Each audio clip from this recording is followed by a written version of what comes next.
Story 1. Caught my wife cheating in a secret life of prostitution. How I got revenge and walked away forever. Carrie and I tied the knot 6 years ago. In these tales, folks often portray their wives as truly remarkable, and I get that. Having had ample time to reflect, my wife Carrie was undeniably attractive, unquestionably exceptional, hard to put into words. I was attracted to her, for sure. We go way back, all the way to our teenage years. Interestingly, I'm a few years her senior. To me, she was always the young girl from down the street. However, something occurred when she was 14 that seemed to forge a connection between us. Right before heading off to college, I parted ways with my friends after a night at the pub. It wasn't too late, but darkness was settling in as I opted for a shortcut through the local park. It turned out to be a fortunate choice. I stumbled upon young Carrie facing trouble with a couple of boys around her age. Trouble might be an understatement. It was quite serious. If I hadn't arrived at that precise moment, who knows what could have transpired. According to her, I played the hero, swooping in just in time to rescue her. However, the truth was that when I confronted the two guys, they got scared and quickly left. In any case, I became something special to her. Throughout the rest of the summer, I observed her not exactly trailing me, but certainly making an effort to be wherever I was. Naturally, my friends teased me since, at 18, I was deemed too old for her. Yet even then, I had to acknowledge she was a remarkably attractive young lady, with even at that age a pair of incredibly well-shaped long legs. After that, I embarked on a 3-year study period and hardly crossed paths with her until I returned after graduating, spending an extended summer there before heading off to my new job. By that time, she was, and I was, almost a somewhat different situation altogether. This aligned with the fact that she had blossomed into a beautiful young woman, making her ongoing affection for me quite understandable. We entered into a relationship, becoming a couple, strolling hand in hand in the park and seizing every opportunity for kisses and cuddles. By then, I was no longer a Vestal, but she still was. Despite a few close calls, she maintained her purity. This isn't to say that I didn't explore the delightful softness of her body, but that was the extent of it. I wasn't overly concerned, as deep down, I still saw myself as her protector. Carrie continued recounting the time I rescued her from a dire situation, and I'm pretty certain that summer strengthened her love for me. Honestly, I wasn't far behind in falling even more deeply for her. Though it wasn't a mutual feeling at the time, despite openly discussing alternative paths. We sadly went our separate ways, Carrie to Leeds Metropolitan University and me to my inaugural job in Bristol. We were quite geographically distant. While she pledged fidelity, I took it with a grain of salt, having experienced the changes and temptations during my own 3 years as a student. I did visit her a few times, but during the last visit, it became evident she had another life to contend with, and we gradually drifted apart.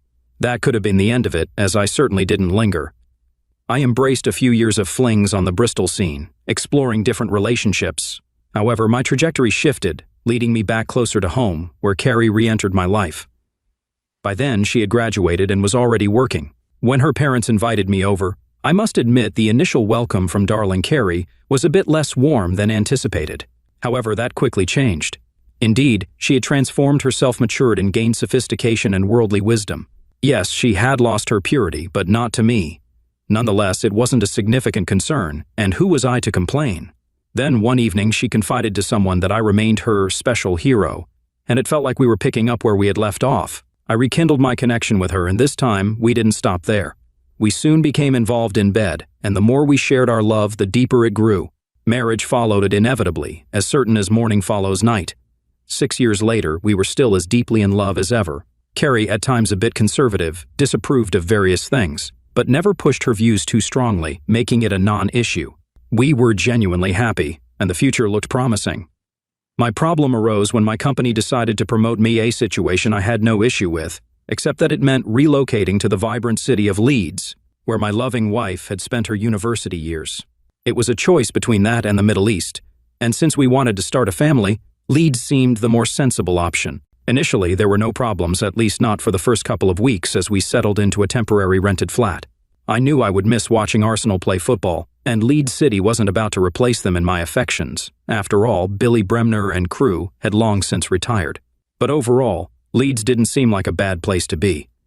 For those unfamiliar, it's a lively city with a bustling nightlife. Then one evening, she suggested we take a tour of the city and visit some places she used to frequent as a student. We had drinks in a few student pubs, but even Carrie felt somewhat out of place after 8 years since her Leeds Met graduation. We dined at a restaurant where she once worked, but she found no familiar faces, and the decor had changed. It was evident she felt a bit let down by the evening. It lacked the magic she had hoped for. It's strange how a place's transformation since your last visit can be so disappointing. The whole evening seemed destined for a poor ending.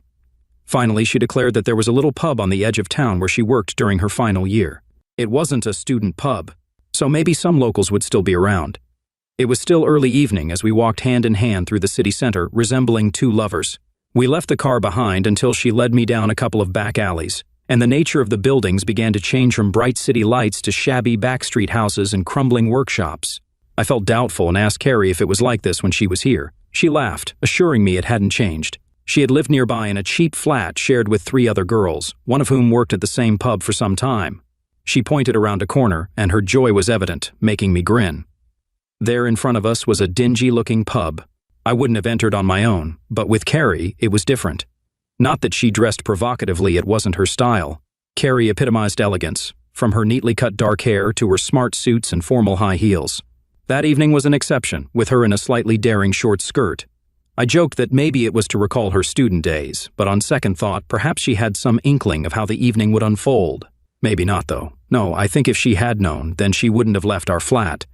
The pub was called the Rose and Crown, with 2 typical big, period-etched, multicolored windows at the front that undoubtedly looked splendid in their time.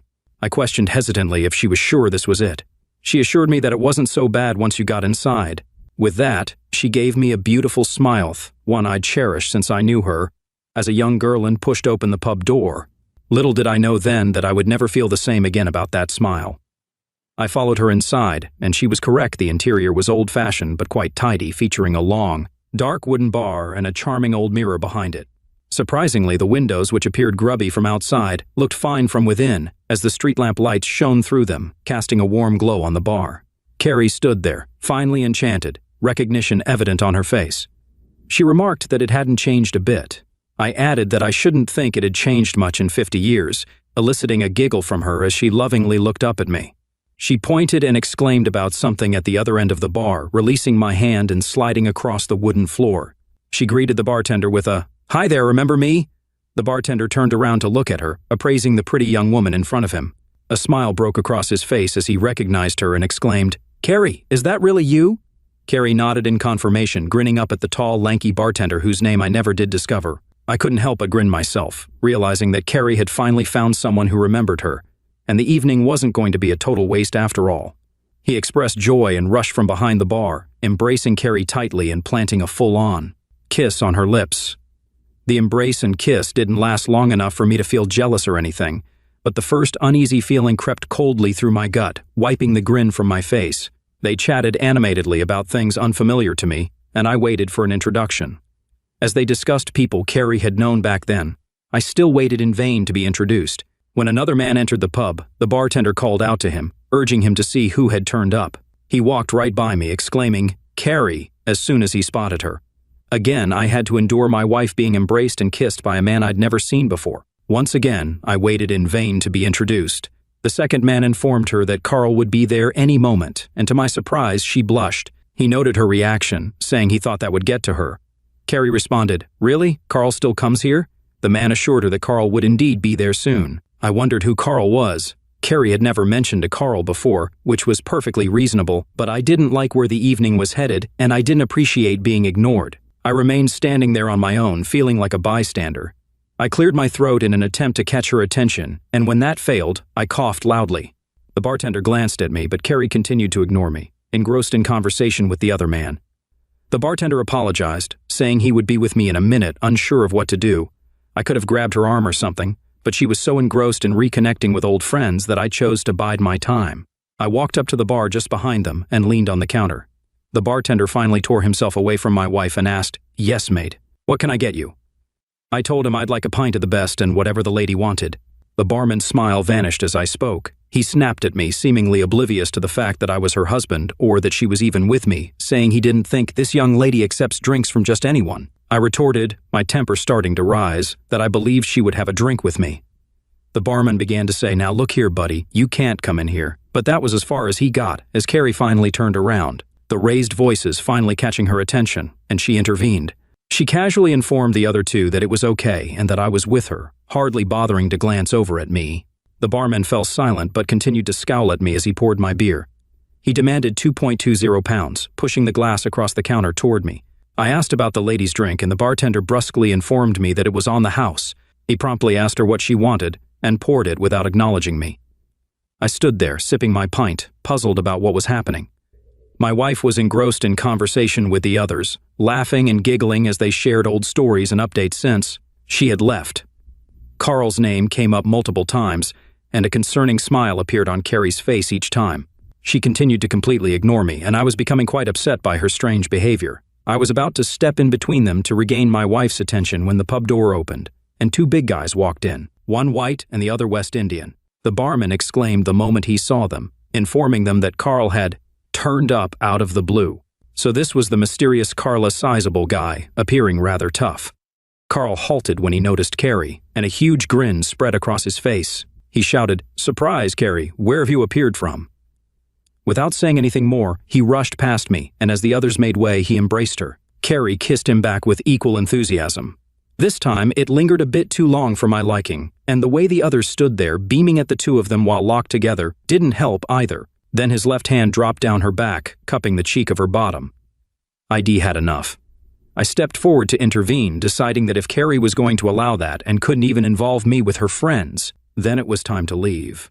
I managed only one step forward and came to an abrupt stop, with a large, strong hand on my shoulder gripping me hard. A deep voice from behind me, belonging to one of the guys, said, "Wouldn't if I were you, buddy." As I realized he had anticipated my move and stepped forward to prevent it, I angrily told him to get his hand off me, trying unsuccessfully to shake him off. All four guys turned toward me at that point, all squaring up, anticipating trouble. Carrie told them to leave me be before anything happened, saying I brought her there tonight and that I was fine and wouldn't cause any problems. She said all this without even looking at me or acknowledging me in any way. Her head turned toward me for a moment, but our eyes never met. The big guy warned me to stay cool, a hint of threat in his voice. He released my shoulder but guided me away from the group, positioning his large frame between them and me. I couldn't believe what was happening. An icy lump started to form in my gut. Just 20 minutes earlier, I had strolled hand in hand with my beloved wife through the heart of Leeds city center, blissfully in love. Now, I found myself sidelined and excluded as she gravitated toward one of the tables in the increasingly crowded pub. I observed several attractive, yet provocatively dressed women approaching Carl or his sidekick, engaging in brief conversations before leaving or taking their places at the bar. I wasn't so naive as to miss what these women were, more precisely, what they did for a living. My somewhat prim and proper wife was socializing with a pimp. He must have been one. Carl must have been a bloody pimp. Could she be so oblivious not to recognize her surroundings? Regardless, Carrie and I needed to leave. I called out loudly, enough for her not to feign ignorance, saying, "It's time we left." I urged her, "Come on now, Carrie, it's time to go." She glanced over at me, and the smile vanished, replaced by a troubled expression. She didn't say no, nor did she say anything at all. Carrie simply shook her head at me and turned back to her friends, the smile returning, and before long, she was giggling like a little schoolgirl, apparently having forgotten that I was even there. The deep voice at my elbow warned me to play it cool or piss off, saying he wouldn't warn me again. I started to protest, but he put his huge hand on my chest and pushed me firmly away from the group seated around the table and back up to the bar. He informed me that the lady didn't seem interested in me and suggested I stay there and wait for her if I wanted or go home. He even suggested finding another date for the night or trying one of their ladies. Without waiting for me to say anything, he beckoned one of the women over, and she responded immediately, standing right beside me. He introduced her as Sally, telling me it would cost, but she would take care of me tonight. He advised me to piss off with her and forget about the little lady over there, as she and Carl had a lot to catch up on. He apologized if my date didn't go as expected tonight, stating, "That's life." He backed off and went back to the table, leaving me speechless with rage. The courtesan Sally warned me not to push my luck, cautioning that the pair of them should not be messed with. She suggested I let her go and find another girl for the night, mentioning that she was attractive enough. I looked at her with disbelief and hissed that the woman in question was not my girlfriend but my wife. Sally, realizing her mistake, exclaimed and expressed concern, acknowledging that the situation was bad. Desiring to return to the table, I found Sally blocking my way. She advised me to hold on, stating that I really wouldn't want to do that. Frustrated, I demanded to know what I should do. Sally offered to talk to my wife for me, asking if she was genuinely my wife. The look on my face alone convinced her. Holding up the palm of her hand to ensure I didn't follow her, she slowly threaded her way through to the table where Carrie and the others were sitting. I observed as she bent down and whispered something in Carl's ear. Carrie looked up in my direction for the first time since Shed entered the pub, her eyes meeting mine. There was almost a look of surprise as she looked over at me, as if she had genuinely just remembered my presence.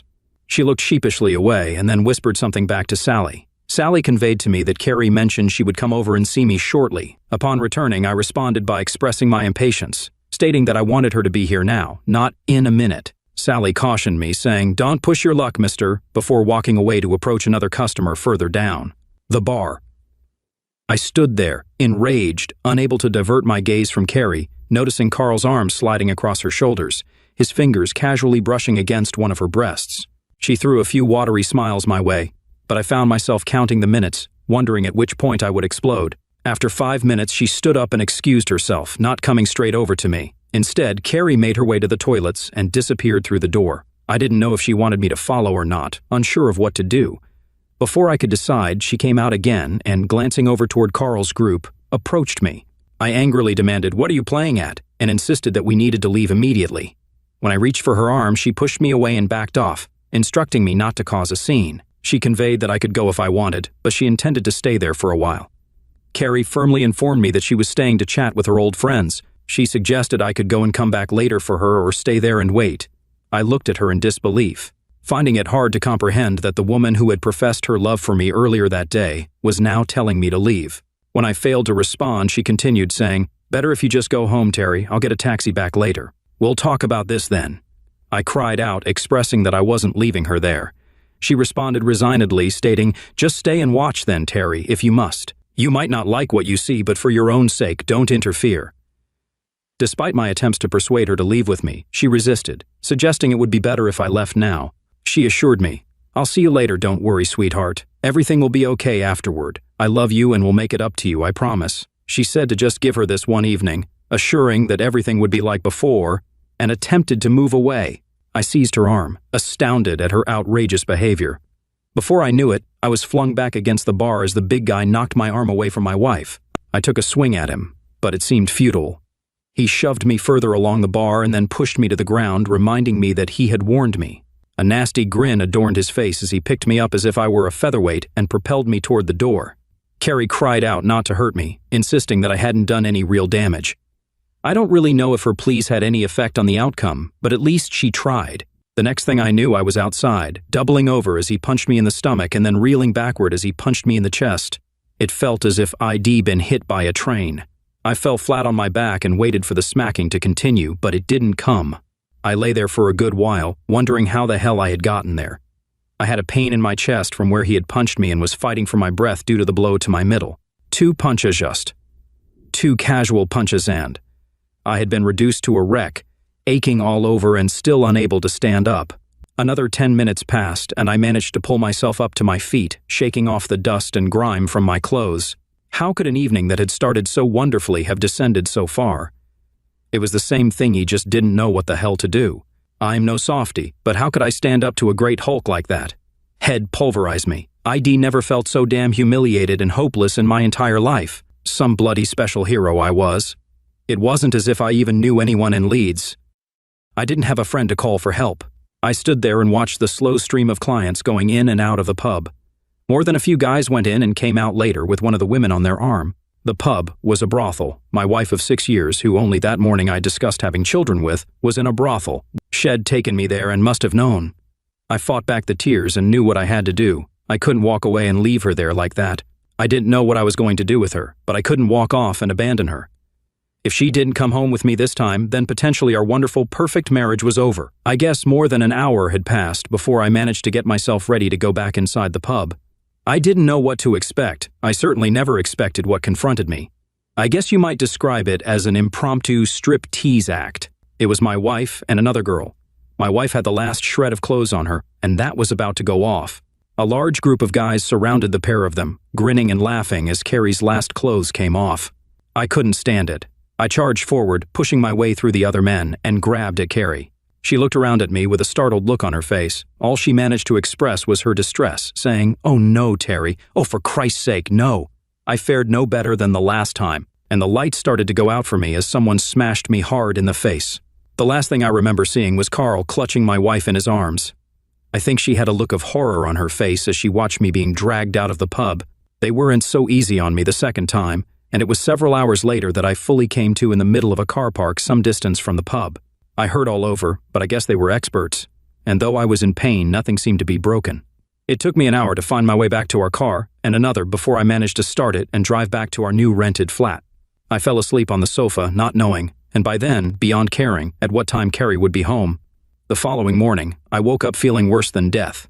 I had a very long, very hot shower, and at last my body started to feel like it belonged to me again. I got slowly dressed, trying not to think of the previous evening, but I just couldn't stop. I didn't know if the pain in my body was as bad as the pain in my mind. Was my marriage over? I had no idea, but it seemed pretty likely. For the life of me, I couldn't understand what had happened. How could my loving wife, Carrie, have acted like that? I'd known her all those years, but quite obviously, not as well as I thought. It was 11 in the morning, and where the hell was she? I wasn't going to chase after her. The phone had only been connected the day before, and unless it was a double-glazing salesman on a cold call, the only person other than myself who had the number was my darling wife. I answered after picking it up. She greeted me quietly, asking if I was okay. I responded, questioning her understanding of the situation. She expressed remorse, stating her regrets for the previous night's events. She mentioned her mistake in returning to the pub and asked about my whereabouts. I demanded to know where she was but ignored her question about my well-being. She urgently claimed, "No, don't be stupid, Terry. The only one was..." She left the sentence unfinished, realizing what she was about to say. Neither of us said anything for several minutes, though I could hear her sobbing on the other end of the line. She pleaded for understanding, expressing her desire for me to comprehend her actions. She asked to come home and wanted things to return to how they were. She promised to explain everything if given a chance. Desperately, I wanted to tell her to leave, but this had to be sorted out one way or the other. I stated that she should make her own way home or get one of her boyfriends to drive her back. "Oh, thank you, Terry," she whimpered. "I'll be back in half an hour at the most. It will all be okay, you'll see. Everything will be okay." I slammed the phone down before she had time to say anything else. Damn it. Bugger it. I loved her, but I hated her. What the hell was I going to say to her when she got back? Was I going to tell her to pack her bags, or would I take her in my arms? As it turned out, I didn't have to make that decision. Half an hour passed, then the full hour. The afternoon turned into evening, and still no sign of my errant wife. By PM, it was obvious she wasn't actually going to come home not that night anyway, and, for me, that meant possibly not any night in the future. As each hour had passed, I had gotten angrier and angrier, not shouting and screaming angry, but with a cold, calculating fury that consumed me. I put a few things in the car and drove very carefully back to the city center, hoping that I could find the pub again that Carrie had taken me to the night before. After several mistakes, I eventually recognized a large factory, and just down the road, the Rose and Crown pub. Parking the car just around the corner, I got out and walked towards the bar, outwardly confident, but my heart pounding away inside. I had to admit I was nervous, even physically frightened after what they'd done to me the previous night. I hesitated by the front door, not knowing what to expect. I didn't even know for sure if Carrie was still in there. I pushed the door open and went in. The atmosphere resembled the previous night, populated by rough-looking characters and even rougher-looking women. I recognized several faces, and a couple of them appeared surprised to see me. If they weren't certain it was me from the night before, the black eye and bruises on my face would have given it away. The barman, upon spotting me, inquired, "Haven't you had enough, mate?" I demanded to know the whereabouts of my wife, expressing my frustration. At least he had the decency to appear surprised. He questioned the idea that Carrie was my wife, screwing his face up in confusion. I nodded to confirm. He reacted with disbelief, exclaiming, "Bloody hell, she told us you were just a date." The barman, recalling the events of the previous night and perhaps more that occurred after I was thrown, outlooked at me with sympathy. He sensed trouble, though he couldn't predict the nature of it. He just knew there was going to be an issue. He sloped his head to one side, indicating the far corner. When I looked over, there she was, Carrie, sat on Carl's knee. Neither of them had noticed me enter, and I crossed over to them before they realized I was there. Carrie gasped in surprise and tried unsuccessfully to pull her blouse back over to cover her body. She needn't have bothered, as we'd all seen everything before. Carl simply grinned at me, that sort of grin when you know you've got the better of someone. I remarked to Carrie about the seemingly extended half hour, inquiring if something had caused a delay. Initially, she responded with silence, her expression reflecting shock. Carl scornfully retorted, instructing me to leave and claiming he would send her home when he deemed fit. Carrie finally found her voice and whispered assurances to me, pleading, "Please, Terry, I'll definitely be back home later, I promise." Carl laughed, kissed her, and taunted me more than her, asserting control as he declared, "You'll go when I say you can," while keeping a watchful eye on me to gauge my reaction. I addressed Carrie, disregarding Carl's sneers. I conveyed to her that it was her last chance, emphasizing that the decision needed to be made at that moment. I had contemplated the situation extensively, and believed that even then, if she had chosen to come with me, prioritizing me over him, I would have attempted to work through the issues. Perhaps we could overcome what had happened. At that point, I wasn't entirely sure, but there was a possibility. She looked at me pitifully, indecision written all over her face. Her eyesure lovely brown eyes said it all. She knew how much she had hurt me, but instead of doing what she knew she should, she was calculating how much more she could get away with, how much further she could push me and still have me come back for more. Carrie eventually whispered, urging me to be reasonable. In that moment, I realized she had failed me once again, and it was the end for us. She continued, expressing how much she desired to see her old friends again and relive her old student days one last time. She asked me to hang on a little longer while she had her last gentle little fling, promising that everything would return to normal.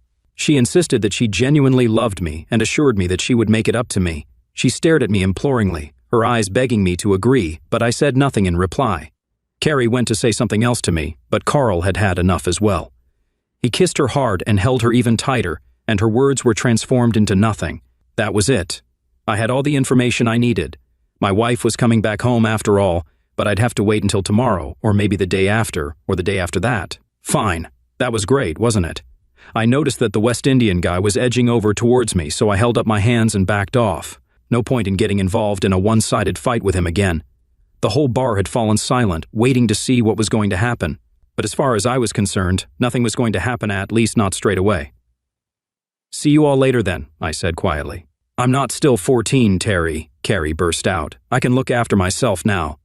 Even her face fell when she saw how that punched my hair one special thing over all those years and she was throwing it back in my face. "I'm sorry, Terry," she started. "I really didn't mean that, But I ignored her, taking no notice of her incoherent apology as I backed out through the door. Carl laughed out loud again and slid her blouse right off her, reaching up under her skirt even as I watched, to rub my face in my misery. It could have been that caused the tears to roll down her cheeks, but somehow I doubted it. I guess she still loved me in her way, and to see me humiliated like that again could have just been too much. That's what I like to think anyway. As I closed the door behind me, the silence in the pub crashed as everyone started to talk and laugh at the same time. I guess they thought they'd seen the last of me. Strolling slowly back to my car, I opened the boot and took out the stuff that ID put there before I left the house. Anybody watching me would have thought I was cool and relaxed, whereas actually, I was fuming inside, terrified of what I'd decided to do, not knowing how it was going to turn out. I had a license for my over and under 12-bore Browning rifle. I'd been going to clay pigeon shooting for a couple of years by then, and though I wasn't very good at it, I figured I didn't have to be for what I had planned. I selected a handful of cartridges, making sure they were all small caliber, as I didn't want to end up in prison on a homicide charge. I broke the weapon and pushed 2 rounds in, putting the rest in my jacket pocket. Few moments later, and I was back outside the pub, staring at the 2 big engraved windows.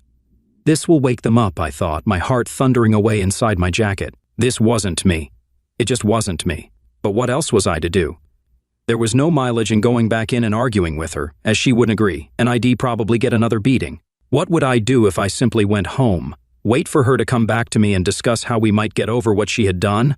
How she had humiliated me? No bloody way. It had gone beyond that by now, and I wasn't taking any more crap from any of them. Taking aim at the first window, I squeezed the trigger just like I'd been taught. My arm was trembling, shaking even, and the barrel of the rifle was swaying around uncertainly in a large circle as I fought to control my nerves. It didn't matter, really, as I was no more than 12 or 15 feet from the window. I increased the pressure on the trigger and resisted the urge to close my eyes. There was a loud bang, and an instant later the whole window disintegrated in a twirling mass of broken glass.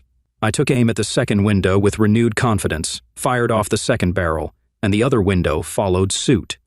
The report from the weapon echoed around the surrounding buildings, far louder than it had ever sounded when ID shot previously out in an open field, mingling with the tinkling of falling glass. I calmly dug 2 more cartridges from my pocket and loaded them into the weapon. Then I waited to see what would happen.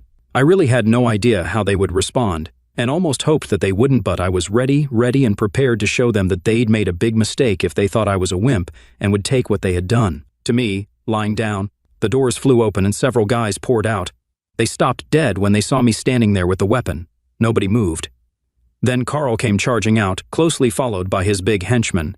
"Stupid effing stinker!" he screamed at me and charged, maybe thinking I'd not thought to reload, maybe not thinking at all. I took careful aim somewhere around his knees as I didn't want to risk actually killing him, and put pressure on the trigger.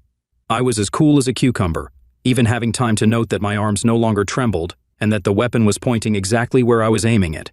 Time seemed to slow down. I had all the time in the world.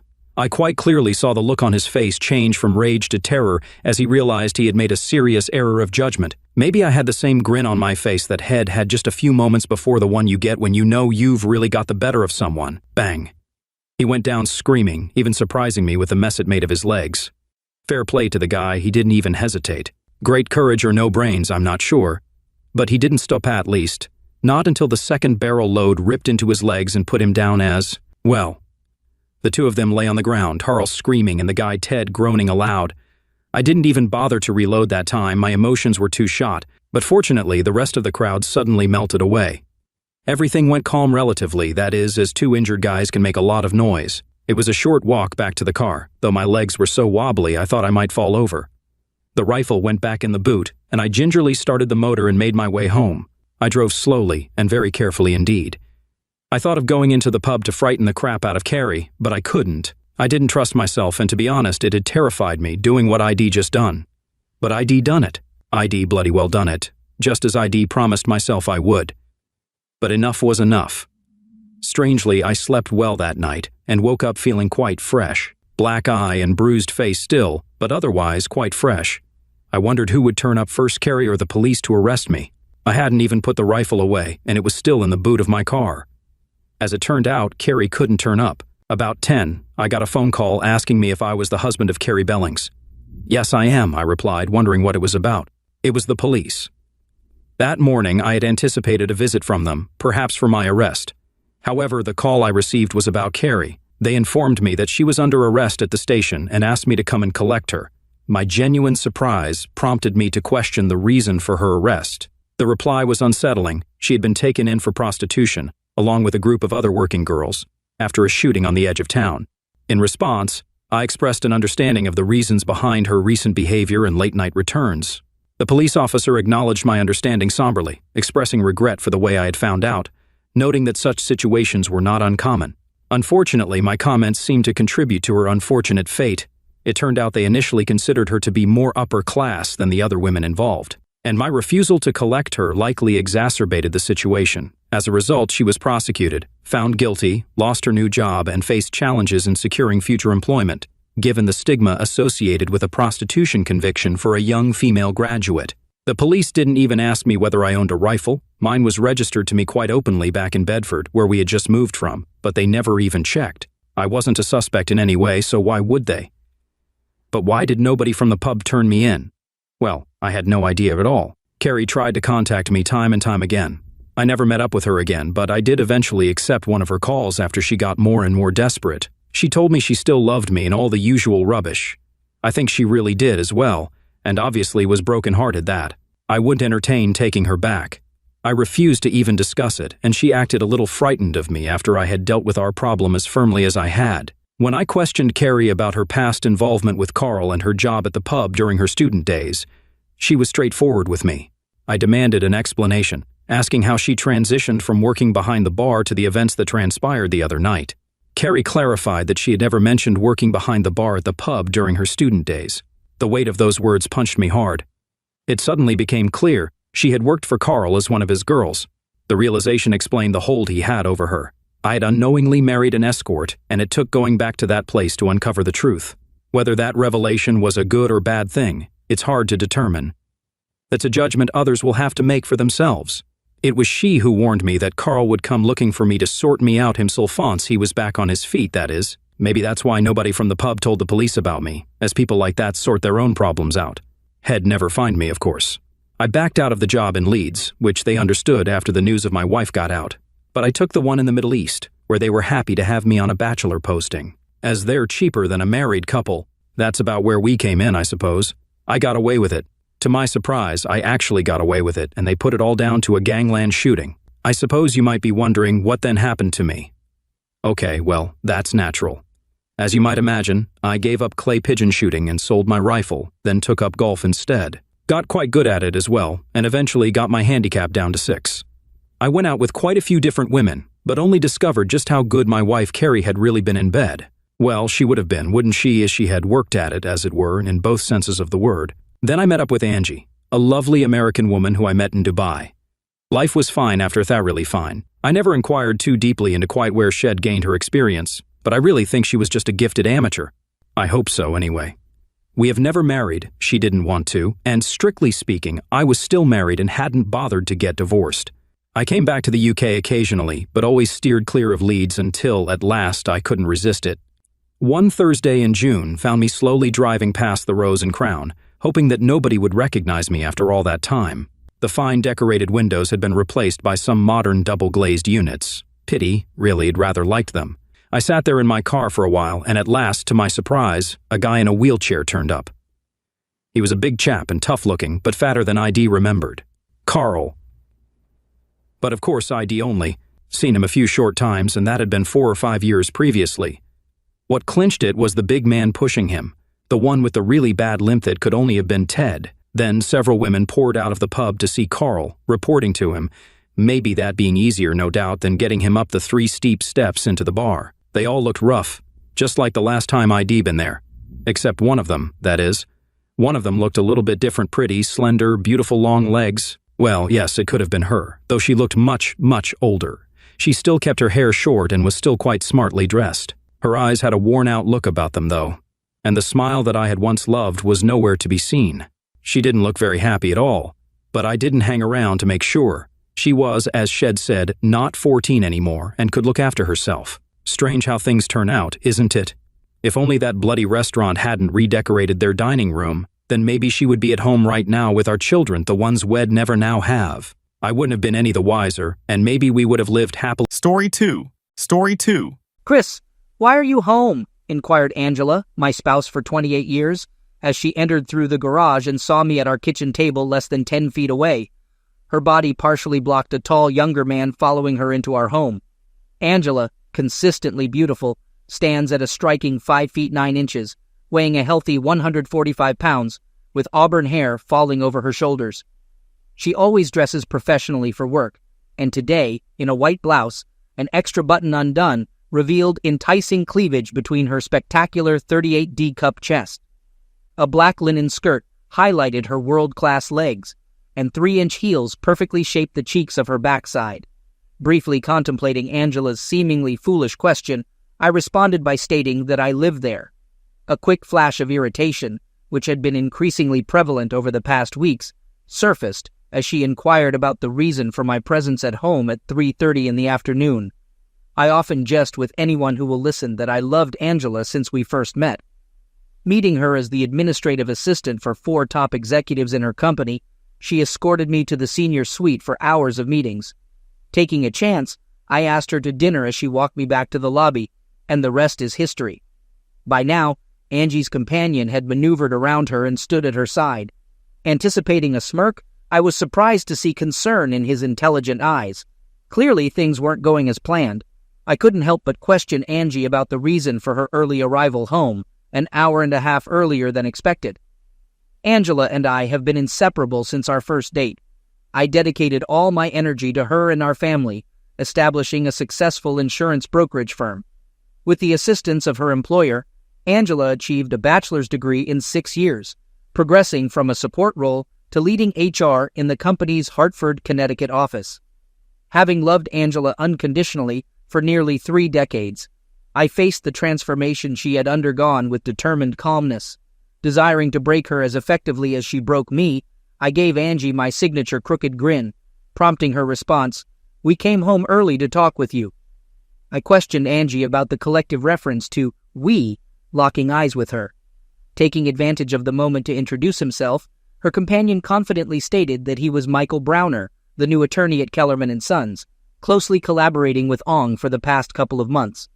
Despite his extended hand, which I ignored, and while maintaining eye contact with Angie, I refrained from reacting violently, opting to growl and assert that I knew exactly who and what he was.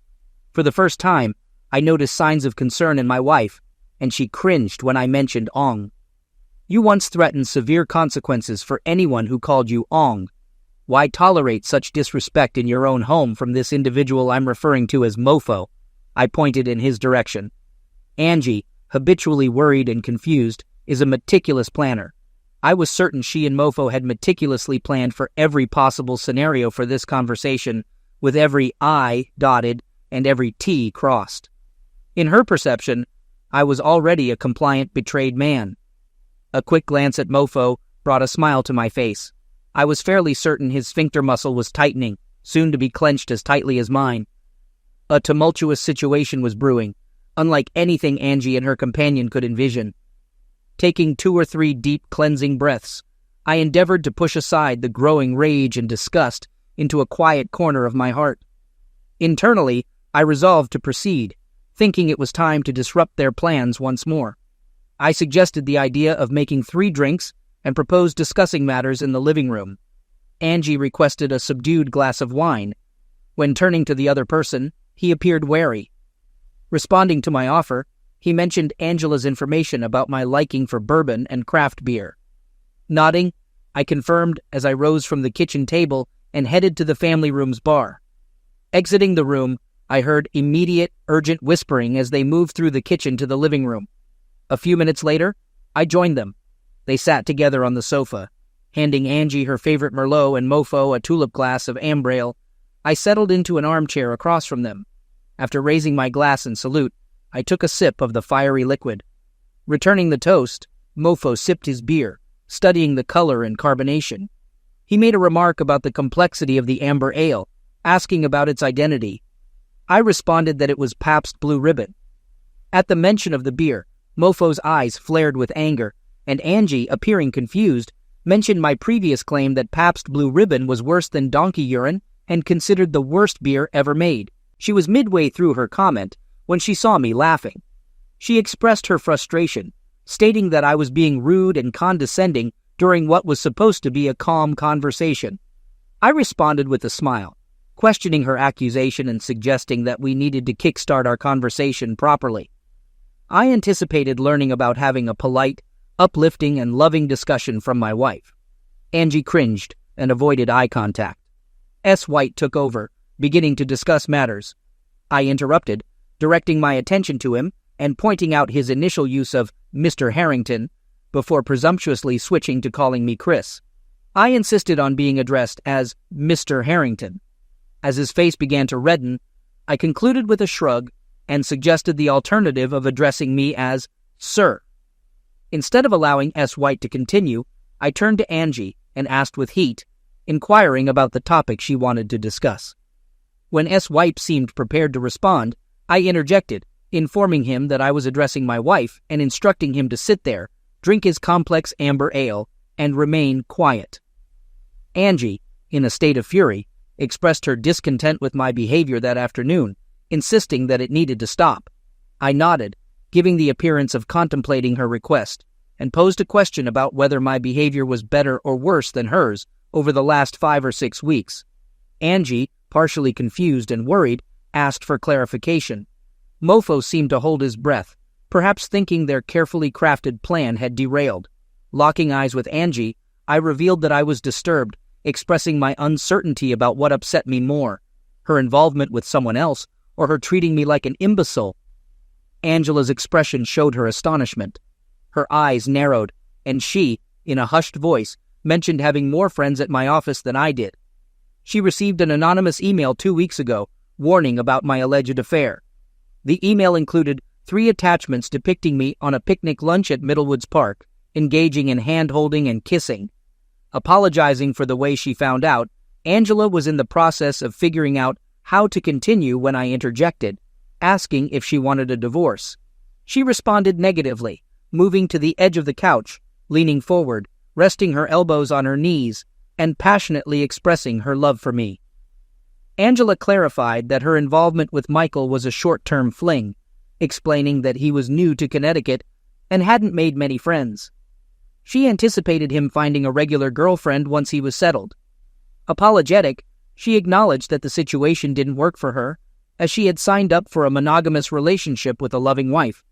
She concluded by stating that she was sorry, but a divorce would better align with her future plans.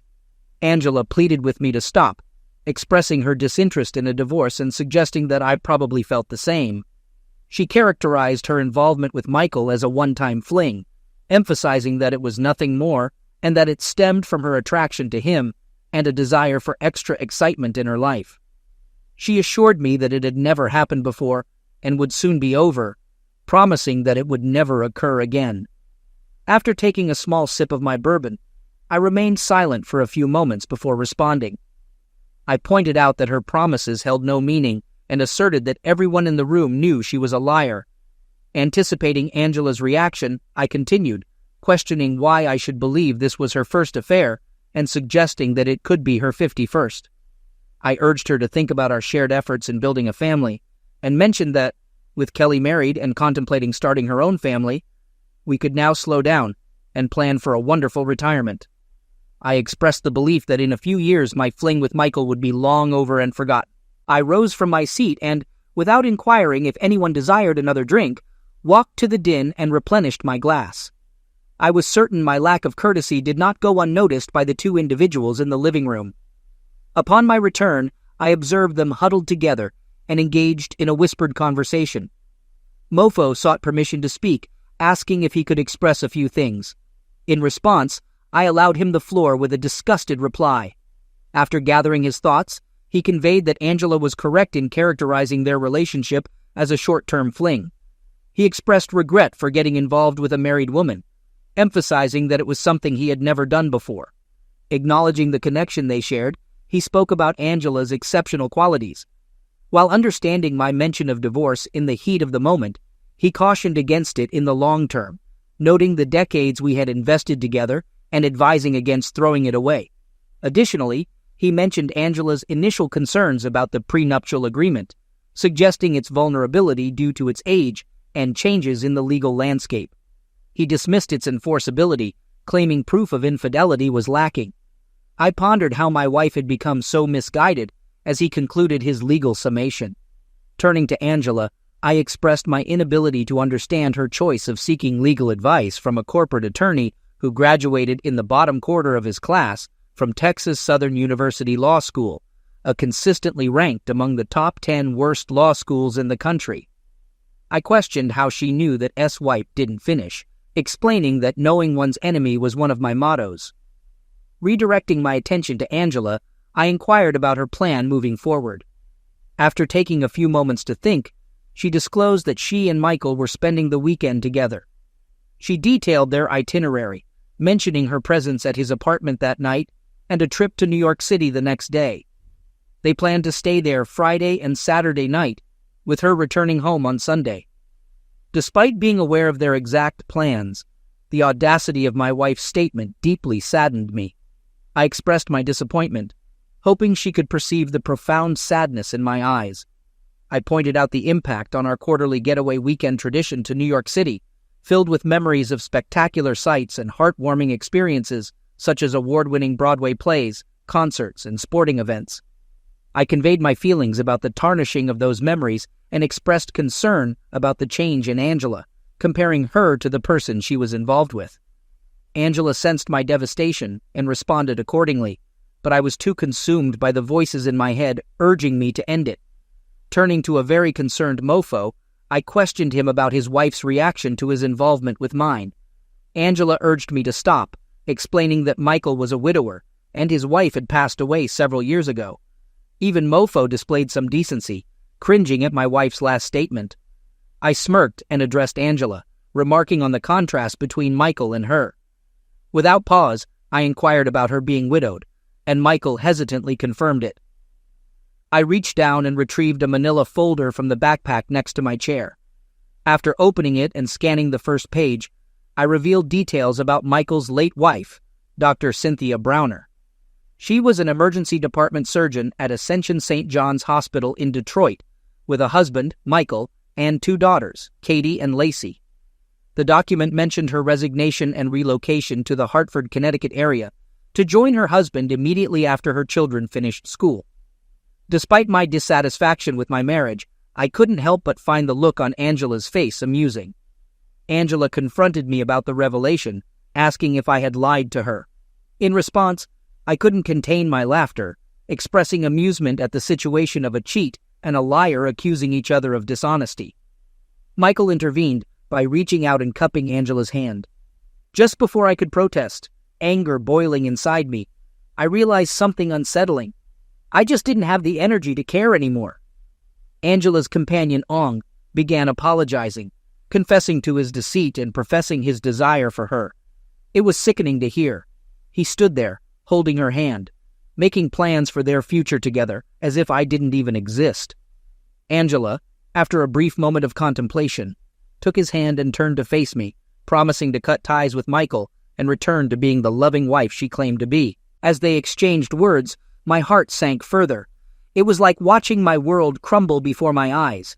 Finally, I gathered the strength to speak up. I requested their attention, asking for the chance to lay out my thoughts and feelings, to be heard amidst their betrayal. They exchanged uncertain glances, unsure of how to respond to my request for fairness. I pushed the issue, emphasizing the importance of giving me just 30 minutes of their time. After some reluctance, they finally acquiesced and took their seats. With practiced ease, I set up several Zoom meetings, a skill I had honed during the COVID-19 pandemic. As the TV screen flickered to life, I addressed Peter and Lou, asking if they could hear me. Once the introductions were made, I stunned Angela and her companion by revealing the presence of Lou Baird, my new divorce attorney, and Michael Browner, a corporate attorney. Handing the floor over to the attorneys, Lou wasted no time in laying out the situation. He informed Angela, now addressed as Mrs. Harrington, that he was representing me in our impending divorce, and that papers had already been filed. He gave her a deadline to secure her own legal representation and arranged to be served, warning of the consequences of non-compliance. Lou disclosed that infidelity was cited as the cause for divorce, supported by detailed evidence collected by a private investigator documenting her affair with Mr. Browner. Their shock was palpable as the reality of the situation sank in. As Lou concluded his remarks, I placed a second manila folder onto the coffee table in front of Angie, causing both of them to react with surprise at the loud sound. I informed them that it contained a copy of our divorce petition, along with the private investigator's report. As Asweep reached for the folder, Angie briefly glanced back at the screen. I then stated our intention to insist on the full enforcement of the prenuptial agreement, emphasizing its regular review every 2 years to align with state legal guidelines. With Angie's signed and notarized signature on every update for the past 28 years, I expressed confidence in its enforceability. Next, I conveyed the decision made by the board of directors of Harrington Brokerage the previous night, which relieved Angie of all corporate responsibilities and severed her association with my firm entirely. I outlined the timeline for returning her company car, canceling company credit cards and cell phone, and terminating memberships to various clubs. Additionally, I mentioned the cancellation of joint credit cards and the freezing of joint financial accounts, all in accordance with the prenuptial agreement. We then detailed our request for an 80-20 split of assets in my favor, including the retention of the house free and clear by myself, along with the request for expedited eviction and a 30-day period for Angie to remove her personal belongings from the property. I mentioned the absence of alimony and child support and noted that there were additional claims which Angie's attorney could explain. Lou concluded by asking if there was anything he had missed, to which I responded that he had covered all the essential points, expressing appreciation for his thoroughness. As the TV screen went black, Angie immediately stood up and exclaimed that they should wait. She turned to me and requested to bring them back as she had questions. I responded by informing her that it doesn't work that way, and she would need to hire her own lawyer to get answers. Angie then expressed her frustration, threatening to destroy me. With a smirk, I turned to her companion and inquired about his legal opinion on the potential impact of this development in the divorce. His lack of response caused Angie to sink back into the couch, visibly distressed. I couldn't help but smile widely as I waved the TV remote at her before pointing it at the TV again. As the second Zoom meeting commenced, I addressed Jake and confirmed if he could hear me. He responded, stating that he had a conference call to attend and needed to keep it brief. He proceeded to inform Browner of his termination, stating that his personal items were being removed from his office and would be left in the lobby, with a 24-hour window for retrieval before disposal. Jake mentioned that there would be no recommendation provided to Angela. I could sense Angela's fear as her boss's voice slowed down and sighed. Observing her shaking, I realized she was terrified. Despite expressing disappointment in Angela's behavior as a senior member of his staff, Jake acknowledged her 29 years of exemplary service. However, he announced that her position in Hartford had been eliminated and offered her a similar role at their facility in Albany, New York. He gave her a week to decide on the transfer and 30 days to complete the relocation. The screen went blank again, leaving Angie in tears while her companion slouched back on the couch. I was purposely smirking at Mofo. When he saw me, his rage started to build. He was younger, bigger, and, I'll guess, stronger. Unfortunately for him, he was as stupid as a bag of rocks. As Mofo was ready to explode, I once again waved the remote, pointed it toward the TV, and pressed a button. The screen lit up, and I asked, "Dr. Browner, can you hear me?" Mofo and Angie sat in stunned silence. They were white as ghosts, and their mouths were hanging open. The face of a beautiful blonde filled the screen. Cynthia addressed Michael, informing him that she had filed for divorce and that he should expect to be served in the coming days. She stated her intention to remain in Michigan with their children and mentioned that she had managed to retain her position at the hospital. Michael pleaded with Cynthia, asking her to reconsider and suggesting that they could work things out, insisting that his affair was just a fling. The expression on Cynthia's face, as seen on the screen, indicated her disgust. Cynthia dropped a bombshell, revealing Michael's repeated job losses due to his infidelity. Her additional investigation, following Chris's prompt, painted a damning picture.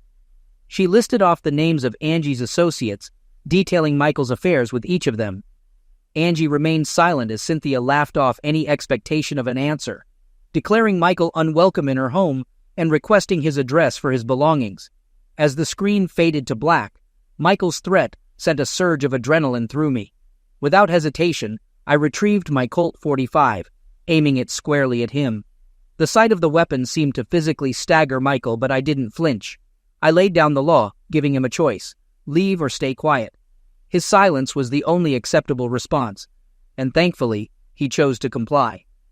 Turning back to the screen, I caught sight of Angie's tear-streaked face, her anguish evident. It was a gut-wrenching sight that stirred a mix of empathy and resolve within me. Angie disclosed that she had been seeing a counselor for the past 2 weeks, which prompted her to groan and cry. She expressed frustration, remarking on the irony that despite her actions, she was the one seeking mental health support. I responded with a laugh, acknowledging the absurdity of the situation. Later, I recounted to Angela an insightful question posed by Dr. Waters during our counseling session. She asked whether I understood the saying, "Love is blind," which struck a chord with me. I reflected on how my love for Angie had blinded me to her flaws, even to the point of ignoring her infidelity. Despite everything, I conveyed the depth of my love for her, expressing doubt that she would find anyone else who loved her as intensely as I did. Angie, still visibly upset, explained that she intended to continue seeing Dr. Waters, emphasizing the importance of having someone trustworthy to confide in, especially after such a traumatic experience. She expressed disbelief at the extent of the humiliation and disrespect she endured from someone she loved deeply. However, she remained optimistic, stating her determination to overcome the hurt and move on from the relationship. Angie mentioned discussing her plans for the day with Dr. Waters, who had reservations about seeking revenge, but approved of the first 3 Zoom meetings as a form of payback. However, Dr. Waters advised against the next Zoom meeting, fearing it might set back Angie's personal recovery due to the emotional pain it could cause. I've considered it and will acknowledge that Dr. Wilson is probably correct. The upcoming Zoom meeting is likely to do more damage than good, but I don't care. This meeting will hurt me, but it will cripple you. As I held up the remote for the 4th time and waved it at Angie, she shrunk back into the couch. In a panic, I pointed it at the TV and pushed the button. All eyes were riveted to the screen, and when the face appeared, Angie expressed distress, murmuring in anguish. Chris's daughter, Kelly, then expressed her love for her father, prompting him to reciprocate. Angie cried out, questioning how Chris could treat her so poorly. Kelly interjected, revealing that she had overheard Angie's conversation with her boyfriend and was aware of their actions and plans. She expressed her disappointment and disgust towards her mother, calling her actions grotesque and pitiful. Angie attempted to justify herself, but Kelly remained firm, asserting that Angie's behavior was selfish and self-absorbed. Angela expressed her deep loneliness to Kelly, explaining how much she missed her since she moved away. Kelly, appearing perplexed on the screen, questioned if Angela was blaming her for her own troubles. Angela denied this accusation, insisting it wasn't what she meant. Despite Angela's plea to come to Boston to talk, Kelly rejected the idea, citing Angela's plans to be with her new boyfriend and their private celebration nearer to Cape Cod. Kelly revealed her pregnancy and her intention to celebrate with those who bring love and happiness, not the negativity that has consumed Angela's life. Angela, asserting her maternal authority, demanded an invitation, but Kelly firmly refused, seeking a celebration devoid of the turmoil Angela represents. For the fourth time, the screen went blank while Angela sat, visibly upset. I stood up and discreetly placed my pistol at the back of my pants. I announced that I was going out for dinner and would return in 2 hours. Addressing Angela, I requested her to pack her belongings and essentials, informing her that she wouldn't be allowed back until the court responded to my divorce petition, a process expected to take about a week. Turning to Mofo, I reminded him of my capabilities and gave him 3 days to leave the state, warning of severe consequences if he remained by Monday.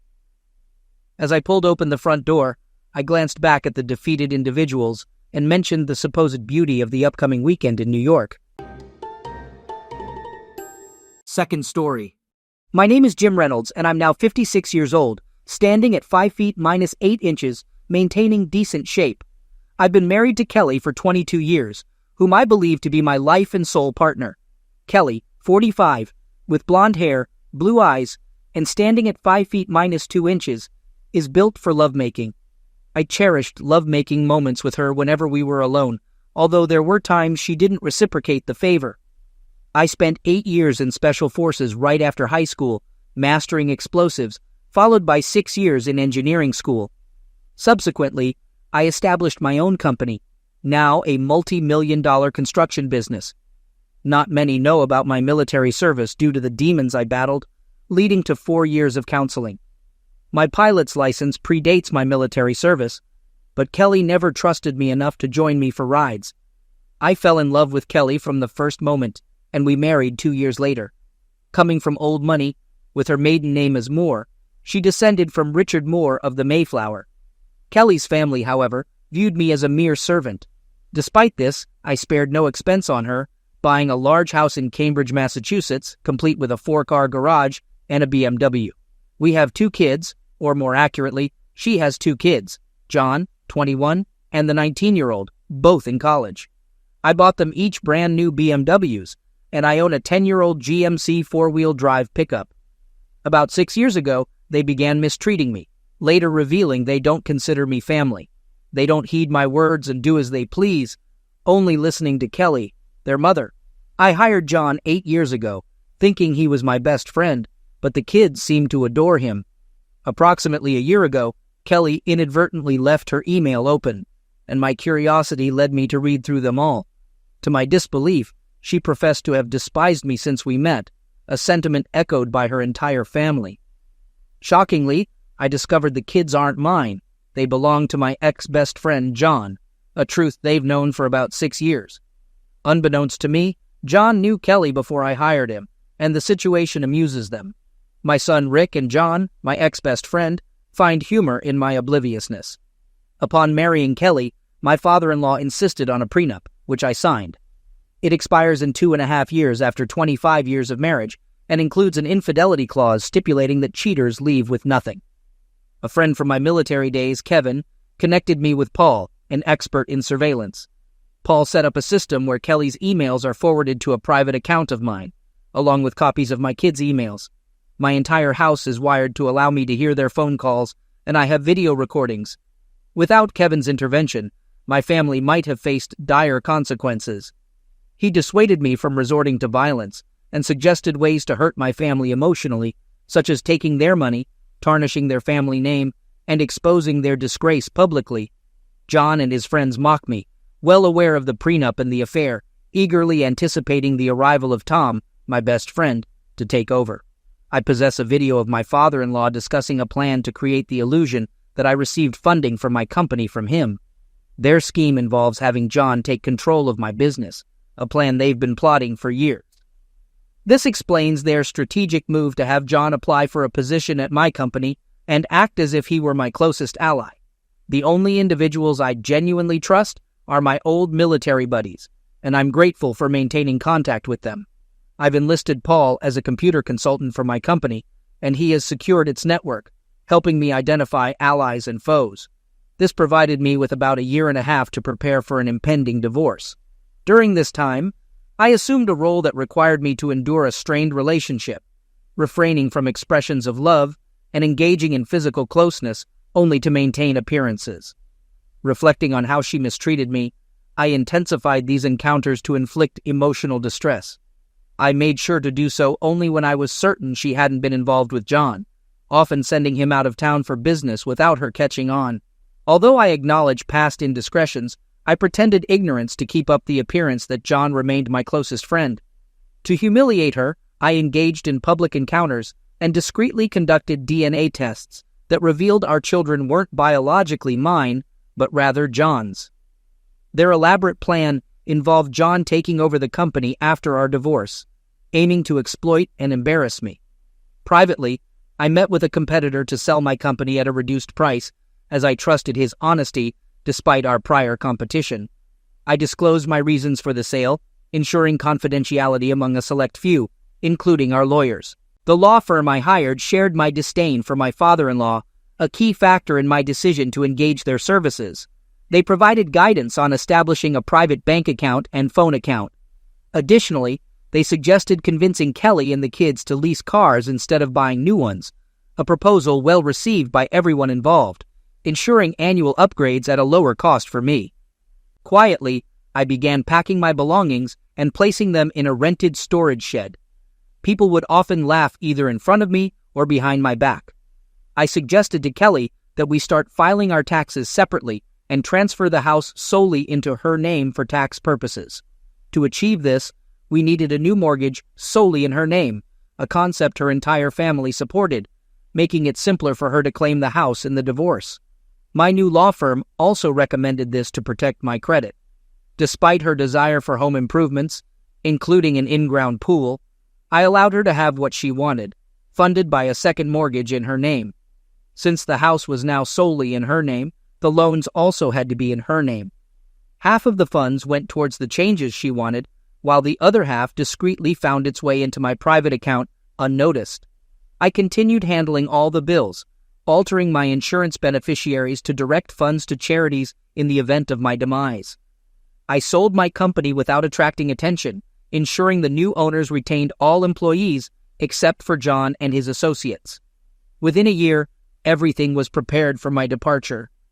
I proposed treating the entire family, including in-laws and my now ex-best friend John, to a 2-week trip to Europe, a move they likely mocked behind my back, yet it served my purpose, especially since Kelly footed the bill. I purchased 150 acres of land in Alaska discreetly, accessible only by plane, utilizing my concealed pilot's license. Plans were made for an off-grid cabin on stilts and a plane shelter, with a hired company to build it, aiming for a move-in ready status. Recognizing the longer timeline for completion, I also bought a house with a large barn-like garage. My residence would be in Fairbanks, a simple house where I could keep a motorhome and have a place to stay when I wanted to travel.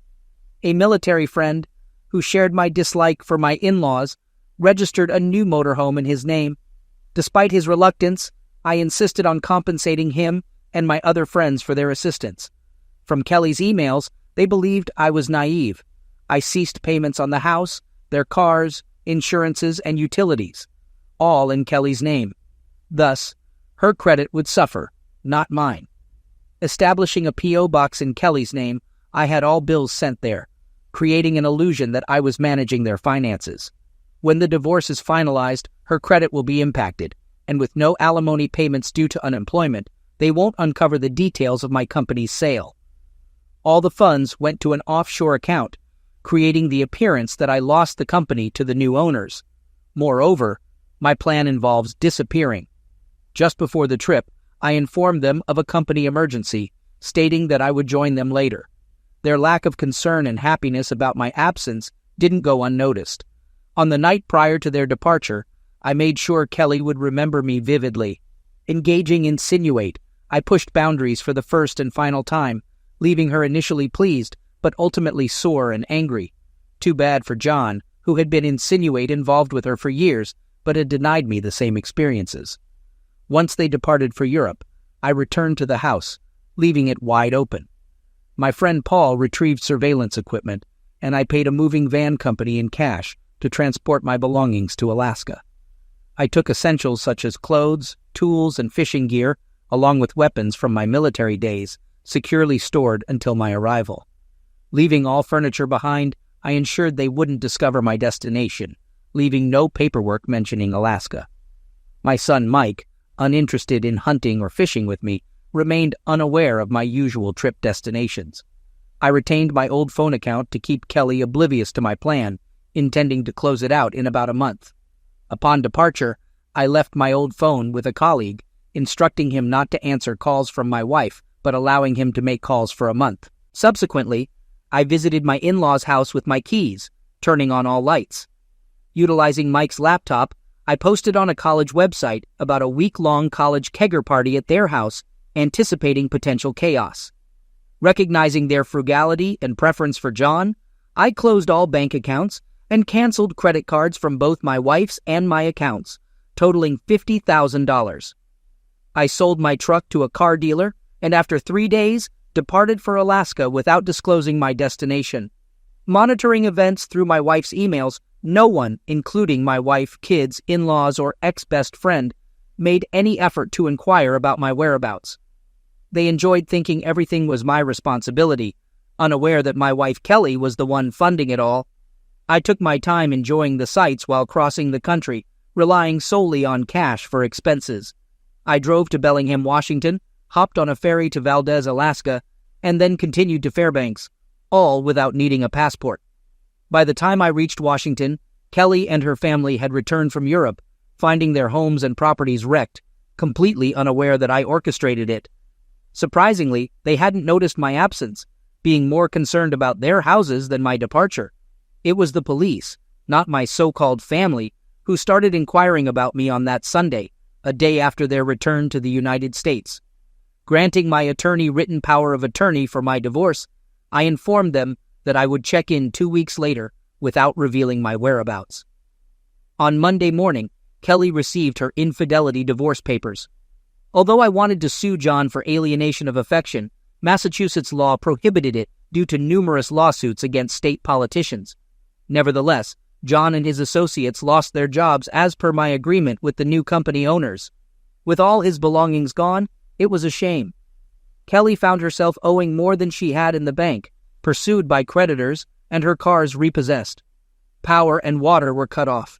Property taxes and both mortgages were overdue, forcing her and her spoiled kids to move into her parents' hotel since their home was completely trashed.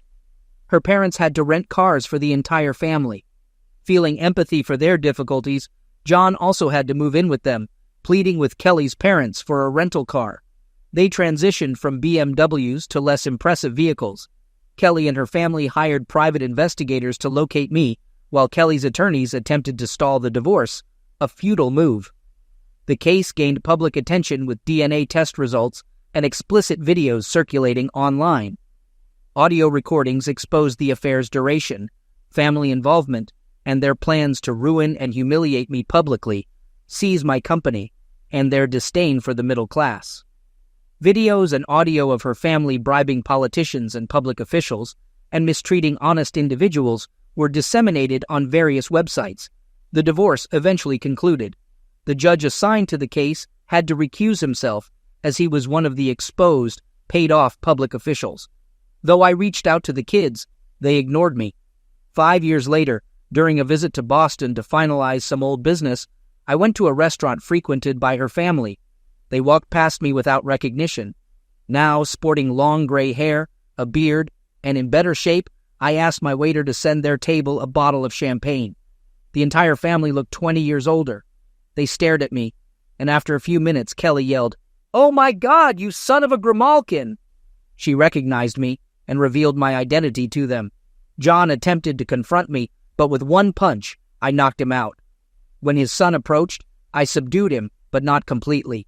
Kelly ran up, berating me for ruining her family and hurling insults. The police arrived and arrested me. I had the waiter contact my lawyer since I doubted the police would allow me to. They reviewed the surveillance tapes, confirming my calm interaction, and subsequently released me. The footage depicted me sending champagne and calmly conversing with them, highlighting my self-defense stance. Without my lawyer's foresight in preparing for such incidents and securing copies of the surveillance tapes, I believe the police wouldn't have released me, given their connection to my father-in-law. Kelly phoned my hotel room, requesting a conversation.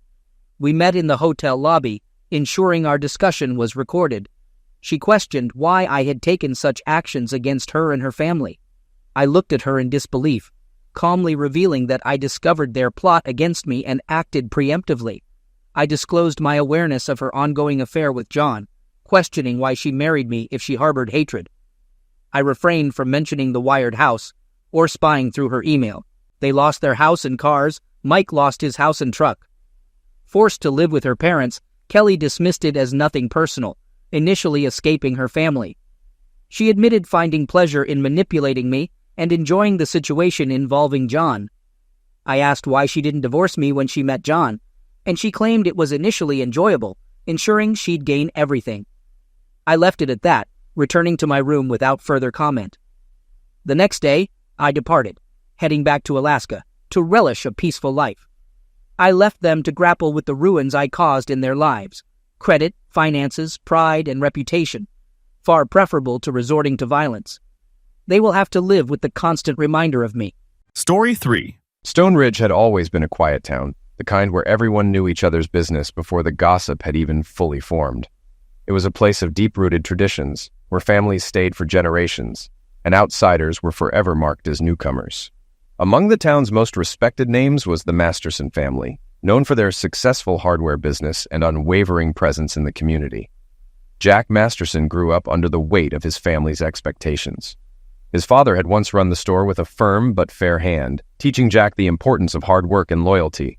But while his father was a man of consistency, Jack had always been restless. He was driven, not just to maintain the family legacy, but to carve his own path. He was well-liked, admired even by his peers and the town elders who saw in him the promise of a worthy successor. Laura Johnson, on the other hand, had a different story. Unlike the Mastersons, the Johnsons weren't town royalty, but they were respected nonetheless. Her parents, Brenda and Thomas, worked tirelessly to provide a stable home, and Laura had grown up with a mix of love and discipline. She was smart, ambitious, and independent, but deep down, she always felt the need to prove herself, to be more than just another girl from Stone Ridge. Their romance was the kind that small-town legends were made of. Jack and Laura had met in high school, their connection instant and undeniable. He was the charming, confident boy who could make anyone laugh, and she was the strong-willed, intelligent girl who saw through his bravado. They balanced each other in ways neither had anticipated, and before long, they were inseparable. Marriage had seemed like the natural next step, and for a while, they were happy. But youth, as it often does, brought mistakes.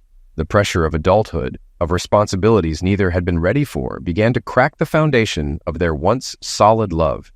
And then, one night, everything changed. A betrayal, a moment of weakness, a mistake that could never be undone. Jack left town without a word, leaving Laura behind to face the consequences of their unraveling life alone. For 6 years, Jack stayed away.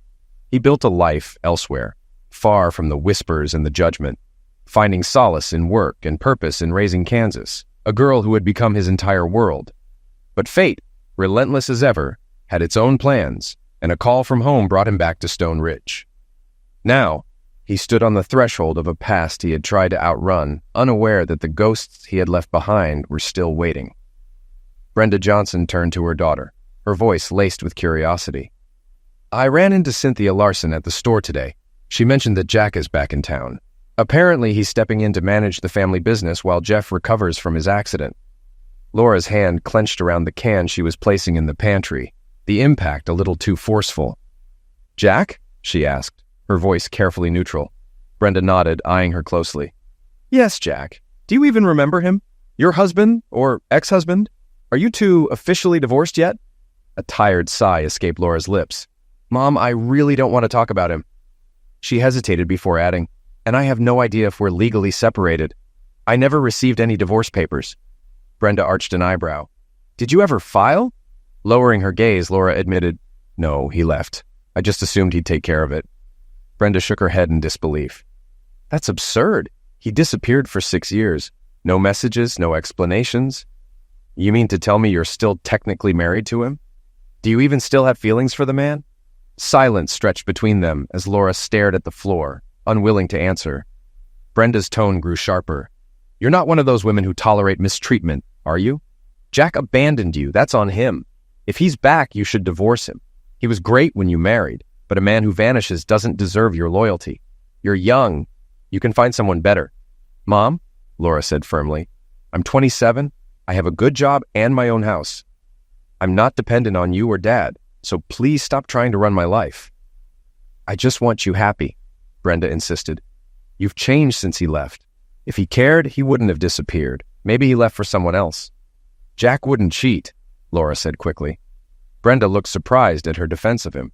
Laura had always maintained they hadn't fought before he left, but she never explained why he vanished. Brenda doubted she'd ever know. That night, Laura couldn't sleep. Memories of Jack haunted her, how he'd been charming and devoted before everything fell apart. She blamed herself for their problems. Now, with him back, she dreaded facing him. What could she even say? 2 days later, Laura visited her mom again. Her younger sister, Kate, had just returned from her summer job. "I saw Jack today," Kate said casually. "He came by to play some ads. Want to hear about it?" "If Laura doesn't, I do," Brenda interjected. "What does he look like?" "Still ridiculously handsome," Kate teased. "No weight gain, no hair loss, just a rugged look, jeans and a t-shirt." "Did he say anything?" Laura asked softly. "Not much. He dropped off the ad and paid, but he had his daughter with him. She's beautiful," Kate added, watching Laura closely. "He has a daughter?" Brenda exclaimed. "That's why he left. Another woman and a baby?" "I don't think so," Kate argued.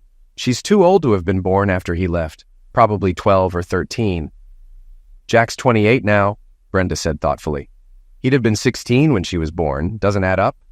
"He introduced her as Kansas. She's athletic and clearly adores him," Kate said. "Is her hair dark like his?" Laura asked hesitantly. "Blonde. Stunning, really. Oh, and technically, since you're still married, you're her stepmom," Kate joked. "Enough, Kate," Brenda scolded as Laura fled the room. "There's more to this story. Secrets don't last long in a small town." Meanwhile, as Jack and Kansas left the office, she asked, "Who was that girl watching you?" "Kate, my ex-wife's sister," Jack replied. "She probably didn't expect to see me." "Was your wife as pretty as her?" Kansas asked. "Even more," Jack said softly. Kansas studied him. "You loved her. Why did she cheat?" "I wouldn't have told you if I knew we'd move back here," Jack admitted. "Don't mention it. It's her story to tell." "You still care about her, don't you?" Kansas said. Jack smiled. "What happened hurt, but it led me to you. I wouldn't trade you for anything." Kansas grinned. "Brian was a great dad, but I'm glad I get to call you Dad now." "That's what Brian wanted," Jack said warmly. "He trusted me to raise you, and I'm honored." "How will you find me a new mom if you're still married?" Kansas teased. "Let's handle school and settling in first," Jack said firmly. "We'll sort the divorce later." "Okay," Kansas replied. "But every woman in town will want to marry you. We just need to pick the right one." "If she doesn't accept you, she's not for me," Jack said with a chuckle. "You're my priority." Kansas hugged him tightly, grateful for his unwavering love. At home, Jack laid down rules with his mom, Janet. No interfering in his personal life, especially where Laura was concerned. Surprisingly, she agreed. Later, Kansas mentioned meeting Kate. "Grandma, do you think Laura is as pretty as Kate?" "Laura is beautiful," Janet admitted. "If it were up to me, those two would still be together, and you'd have siblings. But let's change the subject before Jack hears us." At soccer tryouts, Laura noticed a skilled blonde girl. As she approached, the girl turned to face her. "Hi, I'm Coach Masterson," Laura said. "You're talented." The girl's eyes widened. I'm Kansas Masterson, your ex-husband's daughter. If you think I'll cause problems, I'll switch sports. Laura reeled, but quickly composed herself. Your playing time depends on your effort, not your dad. I'll be fair. Kansas grinned. Grandma knew you were the coach, but didn't tell Dad. He'll be shocked when I tell him. Laura tensed. Your father's not here, is he? Nope. He's working, Kansas replied. Then lowering her voice, she added, Dad said you're the prettiest cheating strumpet he's ever seen. Laura felt like she'd been punched. Her breath caught and her knees buckled as she sank to the grass. Kansas had expected anger, denial, maybe even indifference. But not this. Not raw devastation. For years, she had resented Laura Masterson, the woman who had supposedly shattered Jack's heart. She had rehearsed this moment, imagined the satisfaction of delivering those words. But now, watching Laura crumble, something felt wrong.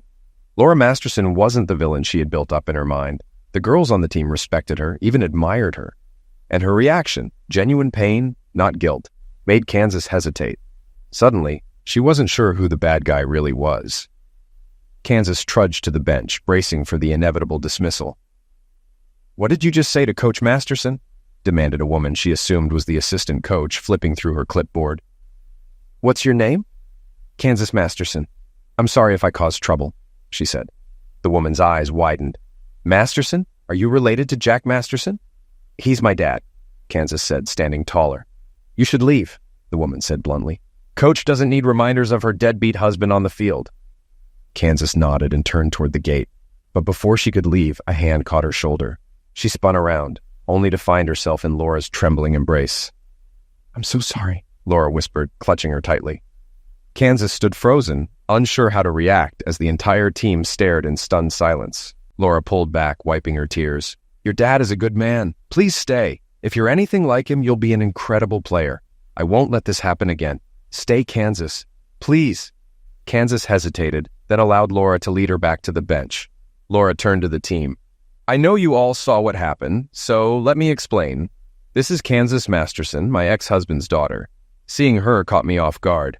I haven't seen her father in 6 years, and even though I knew he was back, I wasn't prepared for this. Be kind to her. She's not responsible for the past. She then looked at Kansas. Is your mom around? I'd love to meet her and tell her what a wonderful daughter she raised. Kansas's voice softened. My mom died when I was 3. It was just me and Dad after that. I'm sorry for what I said earlier. I was being a brat, and now Dad's punishing me for it. Laura tensed, the timeline clicking into place. Kansas's mom had died a decade ago when Jack was still in high school. That didn't add up, but she let it go. We got off on the wrong foot, Laura said. Let's start fresh. I'm Coach Masterson, and you're Kansas. Let's play some soccer. After practice, Kansas climbed into her grandmother's SUV. How was your first day? Janet asked. Good, Kansas replied. The team's strong. I think we'll do well. And the coach? Janet asked, her voice careful. Kansas smirked. You mean Laura? Janet sighed. Yes. How did she take it? Kansas shrugged. She was shocked. But she's different than I expected. She still cares about Dad, even after all this time. Janet's expression softened. Jack never told anyone why he left. One night, he just got in his truck and disappeared. I don't think he ever spoke to Laura again. Kansas clenched her jaw. She knows why. She's the reason he left. He's not the bad guy here. Janet raised an eyebrow. And you know this because... Kansas folded her arms. Dad told me if you want details, you'll have to ask him or Coach. At dinner, Jack cut into his pork chop. So how was soccer practice? Kansas shot a glance at Janet. Rough start. Coach didn't take my last name too well, but we worked it out. Jack noticed his mother wince. There was more to the story. Your coach is a friend of Laura's, isn't she? Kansas grinned. She is Laura. Jack froze, processing. Janet smirked, clearly enjoying his reaction. Mom, Jack sighed.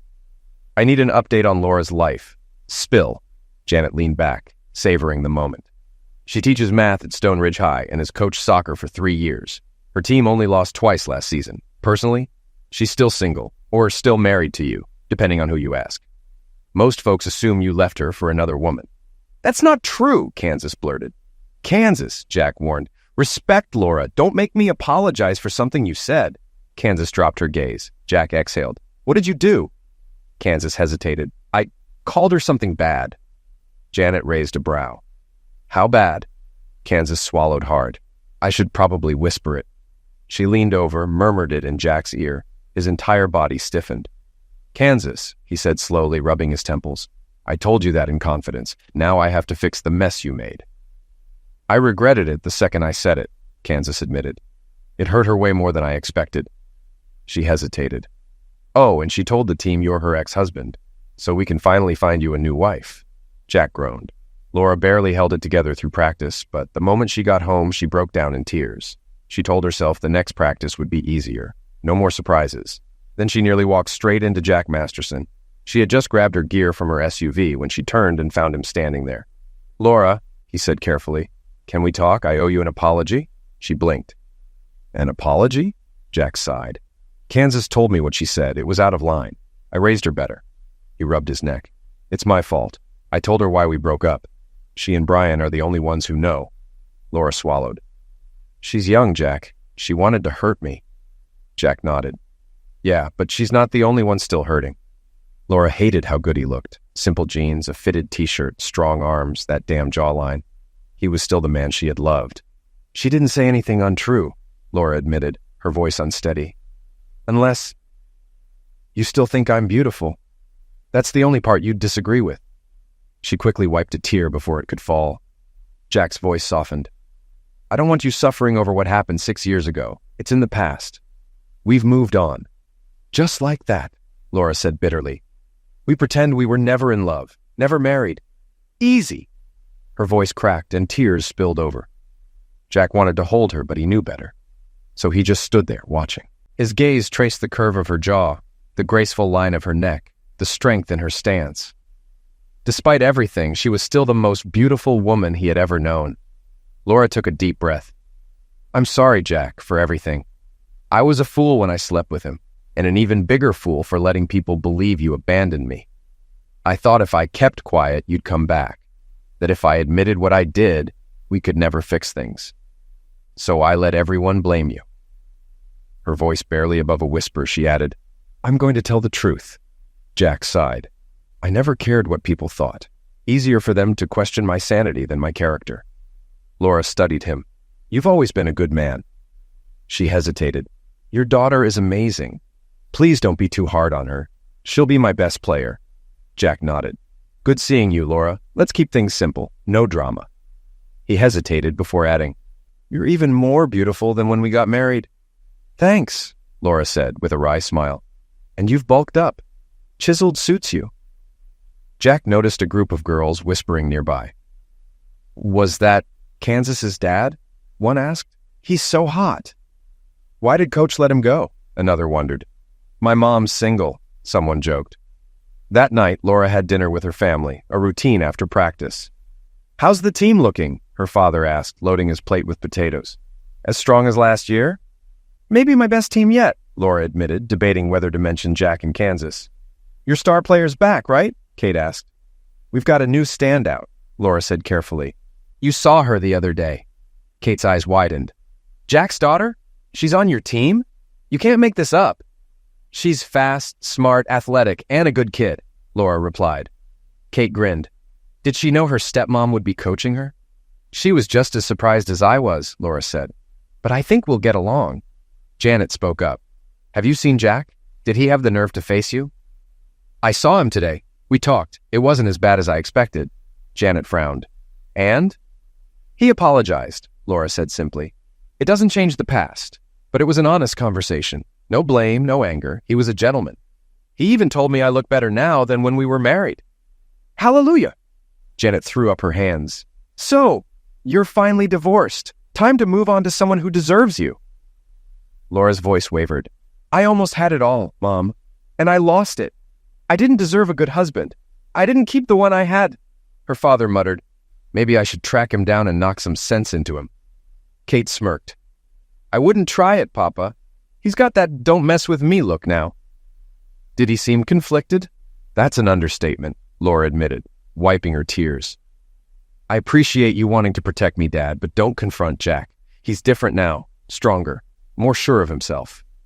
Janet huffed. So that's it? He disappears for 6 years, comes back with a blonde daughter and offers no explanation? How did you not slap him? Kate cut in. Mom, please, look at her. She still loves him, more than the day he left. Laura shook her head, breaking down. I'm a fool. Say it. I ruined the best thing I ever had. I deserve this. Kate took her hand. You're not stupid, sis. I don't know what happened, but if you still love him, I'll help however I can. I just want you to be happy again. There's nothing anyone can do, Laura whispered. He divorced me. It's over. Kate hugged her, silent but determined. She was going to find Jack. She needed answers, and maybe, just maybe, she'd find a way to fix what was broken. Jack was about to give orders to his crew when Kate Johnson walked in. His men, well aware of his past with her sister, fell silent as she approached. What can I do for you, Kate? Jack asked, keeping his tone professional. Lunch at Ellie's, noon. My treat, she said. Jack couldn't refuse, not in front of his crew. Besides, he had always liked Kate. At the diner, she stood and hugged him. Thanks for coming. You look good. You've grown into a stunning woman, Kate. Good for my ego to be seen with you, Jack teased. You always were a charmer, she said. Let's eat first, then I have questions. Starting with, how did you get so jacked? Once they ordered, Jack filled her in. After I left Stone Ridge, I reconnected with Brian Masterson, my dad's cousin's son. He was older, a widower, raising his daughter alone. Kansas was 7 when I met her. He hesitated. 18 months ago, Brian was diagnosed with cancer. We had grown close, and he knew how much I cared about Kansas. Before he passed, he helped me adopt her. It wasn't easy, but we finalized it just before he died. Kate softened. That must have been hard. Kansas adores you. I saw her at work the other day, but how did they let a single man adopt a teenage girl? Jack sighed. I didn't realize Laura had never filed for divorce. On the paperwork, I listed myself as married.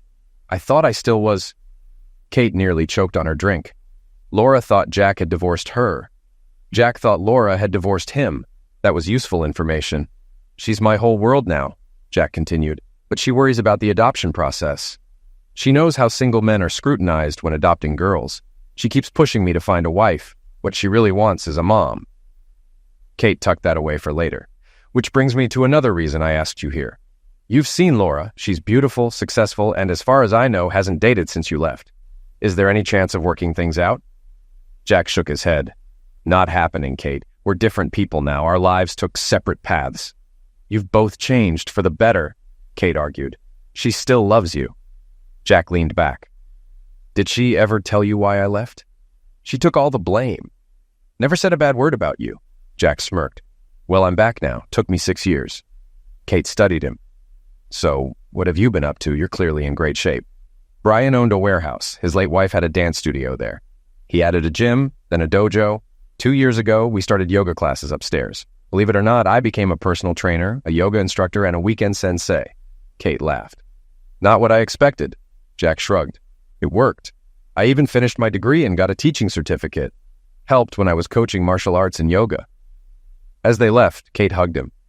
I'm sorry you won't give Laura another chance, but I'm glad we can be friends. I'd like that, Jack said.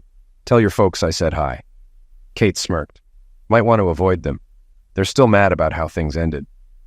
Jack chuckled. Not surprised. Your family always had your backs. The next morning, Laura felt lighter than she had in years.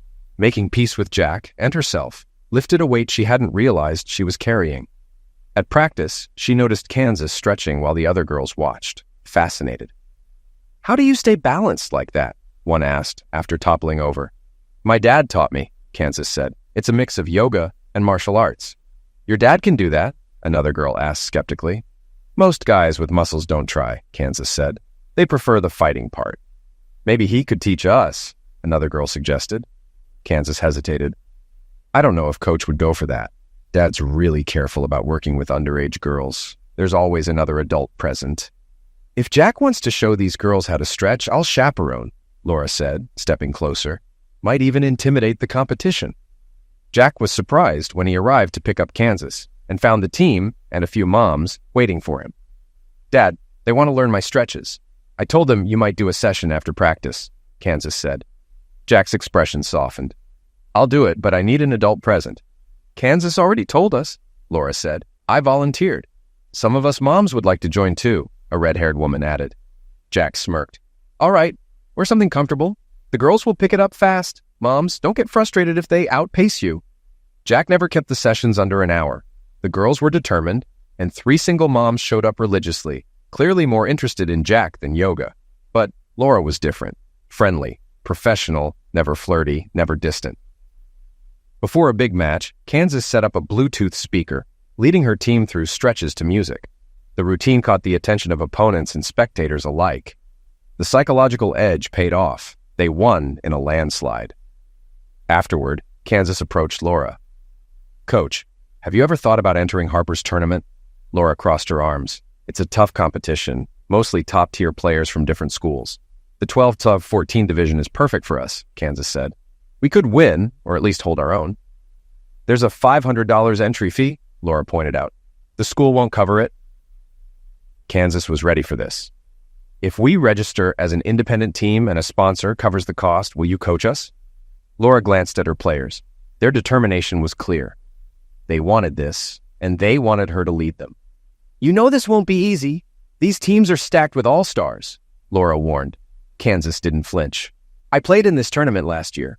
We won 2 games and barely lost the third, to the team that won it all. We're good enough. We just need the right coach." "You've done your homework," Laura said. "Who's the sponsor?" "Local businesses pitched in," Kansas said quickly. "Entry fees and hotel costs are covered. The tournament is over Columbus Day weekend, and if we make the final, we'll be there 3 nights. Laura admired Kansas's drive. She was already thinking about the championship. Even against stronger competition, Laura refused to crush that ambition. "All right, let's do it," Laura said. "The best way to get better is to play the best." "Yes!" The team erupted in cheers. Kansas handed Laura a slip of paper. "Here's the site.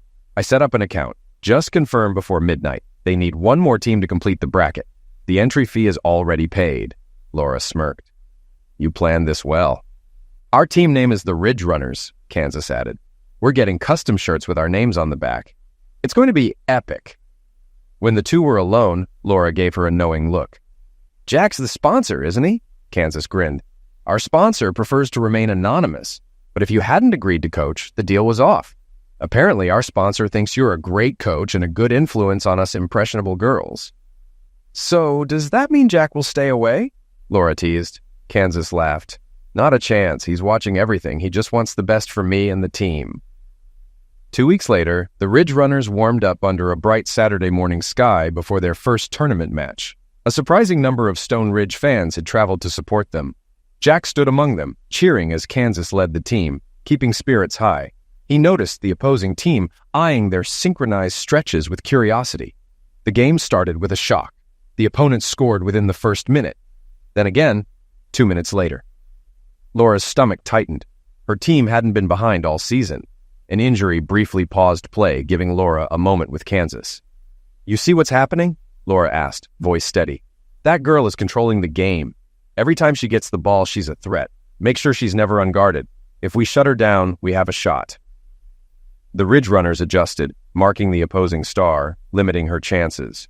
At halftime, they were still trailing by 2. Laura huddled the team.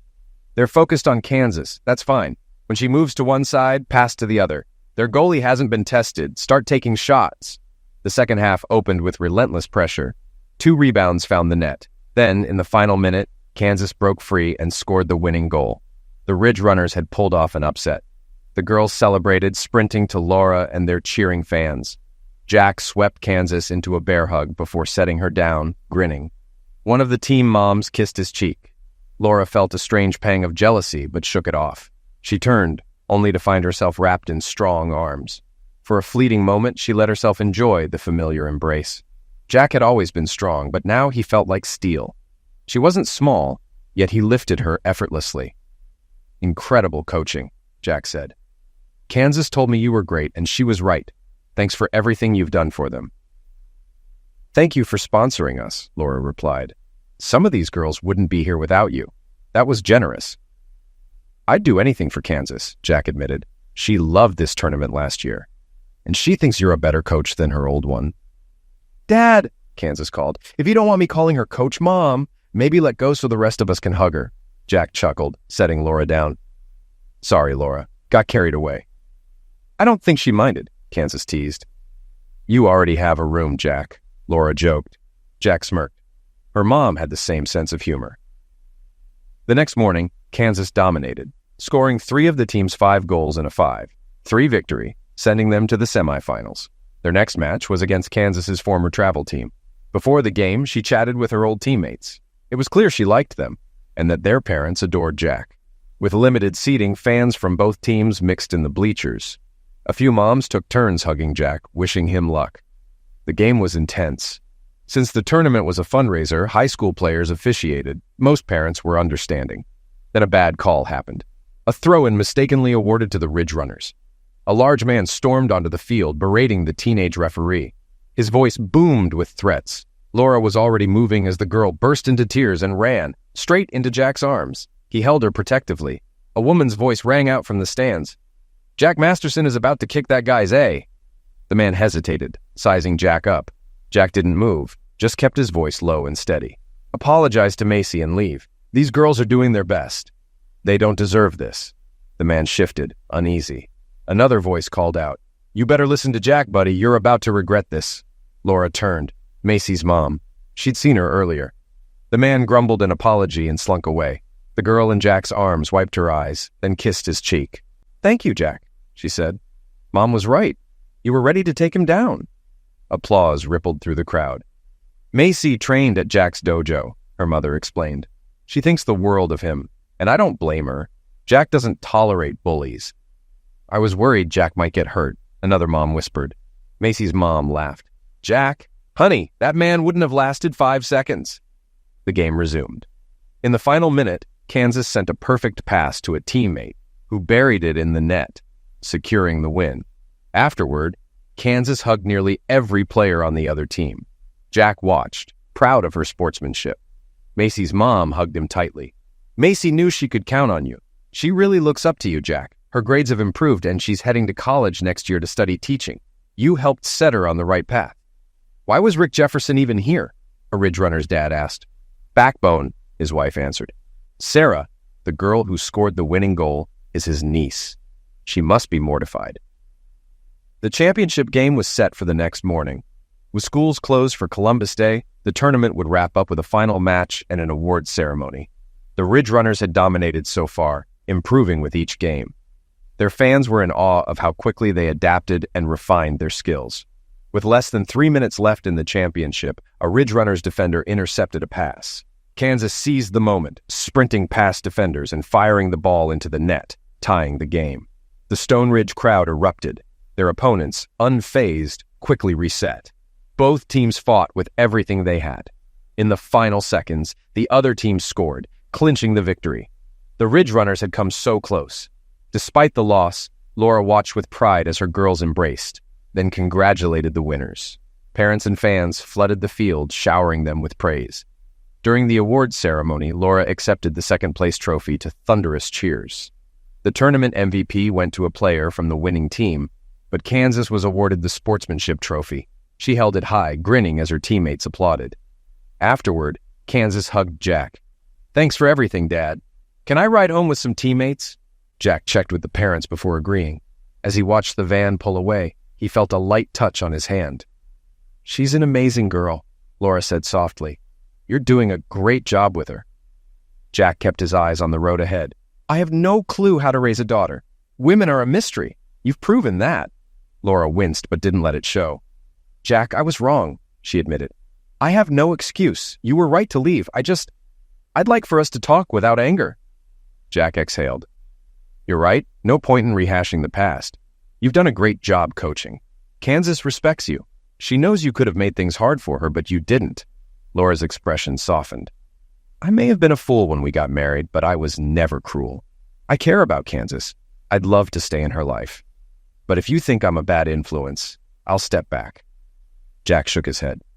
"I'd like you to be part of her life. She needs strong role models."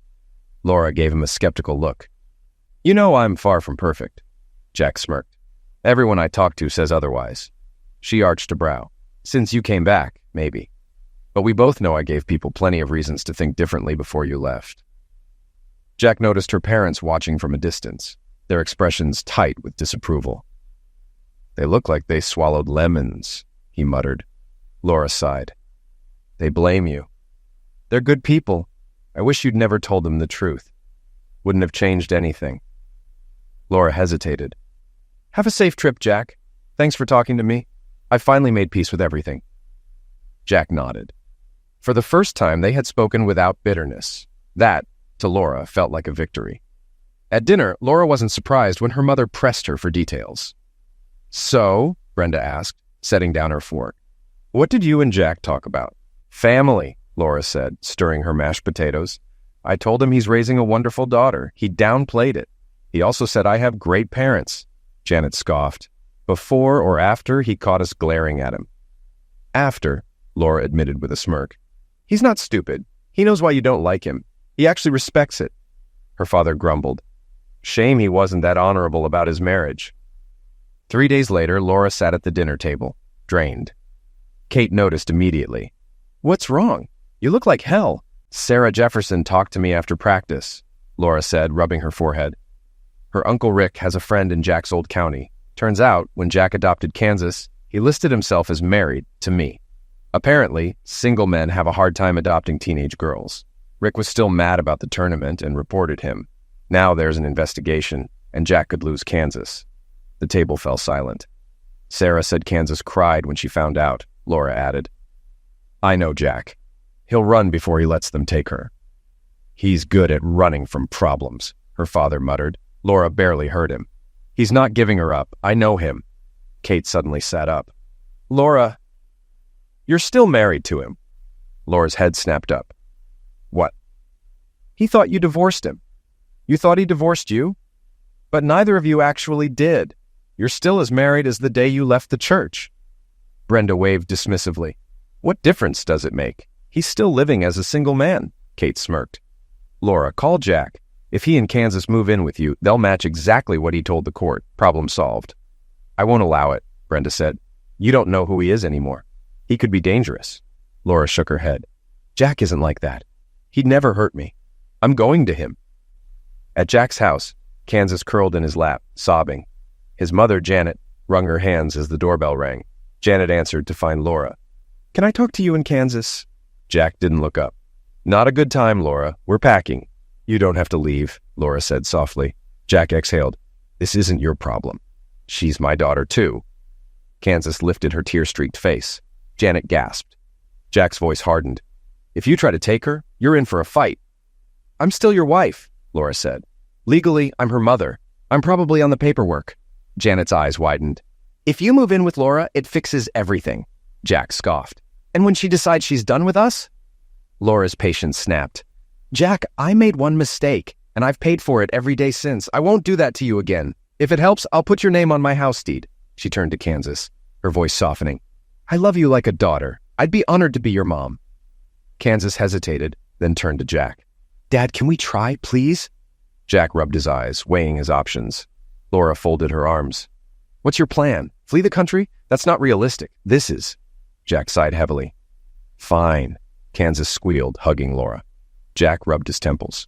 I feel like I've lost control. Jack frowned as he looked at Laura's small ranch house. 2 bedrooms? How's this supposed to work? Kansas grinned. Easy math. 2 people share. 1 gets their own. I'm not sharing with you, Kansas, Jack said flatly. Obviously not, she replied. I'm a teenage girl. I need my own space. But you and Laura are married. Sharing shouldn't be a problem. We're faking a family, not sleeping arrangements, Jack countered. Sleeping? Kansas teased. Just sleeping. Still part of the act. Laura sighed. Am I invisible here? Kansas smirked. I get my own room. You 2 share. Mom even promised you closet space. By 11 that night, Jack and Kansas had officially moved in. Before bed, Kansas hesitated. Is it okay if I call you Mom? It'll seem more natural if anyone checks in. Laura's throat tightened. Honey, nothing would make me happier, Kansas beamed. What about at school? You've called me coach all year. No need to change that now, Jack advised. We need to look like a family, not like we suddenly became one overnight. Kansas nodded. Fair enough. But I'm the only one going home with Mom after practice, helping her cook and clean. I finally have a real family. Jack almost warned her not to get carried away, but Laura caught his eye and shook her head slightly. He got the message. That night, Jack emerged from the bathroom, hesitating before getting into bed. You wear pajamas now, Laura noted. You used to sleep without clothes. Jack shrugged. Kansas lives with me. I make an effort. Laura smirked. I won't call the cops if you forget and put an arm around me in your sleep. Jack sighed. Not a problem. He rolled onto his back and was asleep in minutes. Jack always woke early. At 5, he opened his eyes. He was still on his side of the bed, undisturbed.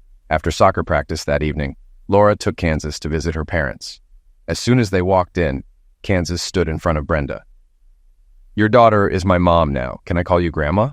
Brenda had planned to disapprove of the whole arrangement, but at those words, her resistance crumbled. Of course you can, she said, pulling Kansas into a hug. Would you like some cookies? I just made some. Kate walked in, grinning. Mom's heart has officially melted. I'm Aunt Kate, by the way, and you are now my favorite niece. Kansas beamed. New grandma, new aunt. This deal keeps getting better. Hopefully we can spend more time together, she added. Dad knows Grandma isn't his biggest fan, so we'll probably visit when he's working. Well, I happen to like your dad, Kate teased. He's a good-looking guy. Kansas raised an eyebrow. And how do he and Mom get along? Kate shrugged. They set rules for sharing a room. Pretty sure that's not standard family behavior. Kansas smirked. Daddy's a red-blooded man, and Mom looks like a mannequin, but curvier. He doesn't stand a chance. Laura blushed. Okay, that's enough. Brenda narrowed her eyes. You're not thinking about getting back together, are you? Mom, I stopped by for recipes, not a lecture, Laura replied. And no, Jack barely tolerates me, so you can rest easy. Jack arrived home shortly after they started dinner. He'd barely said a word before heading outside with a notebook and a measuring tape. Once they finished eating, Jack laid his plan on the table. Laura, I want to add on to the house.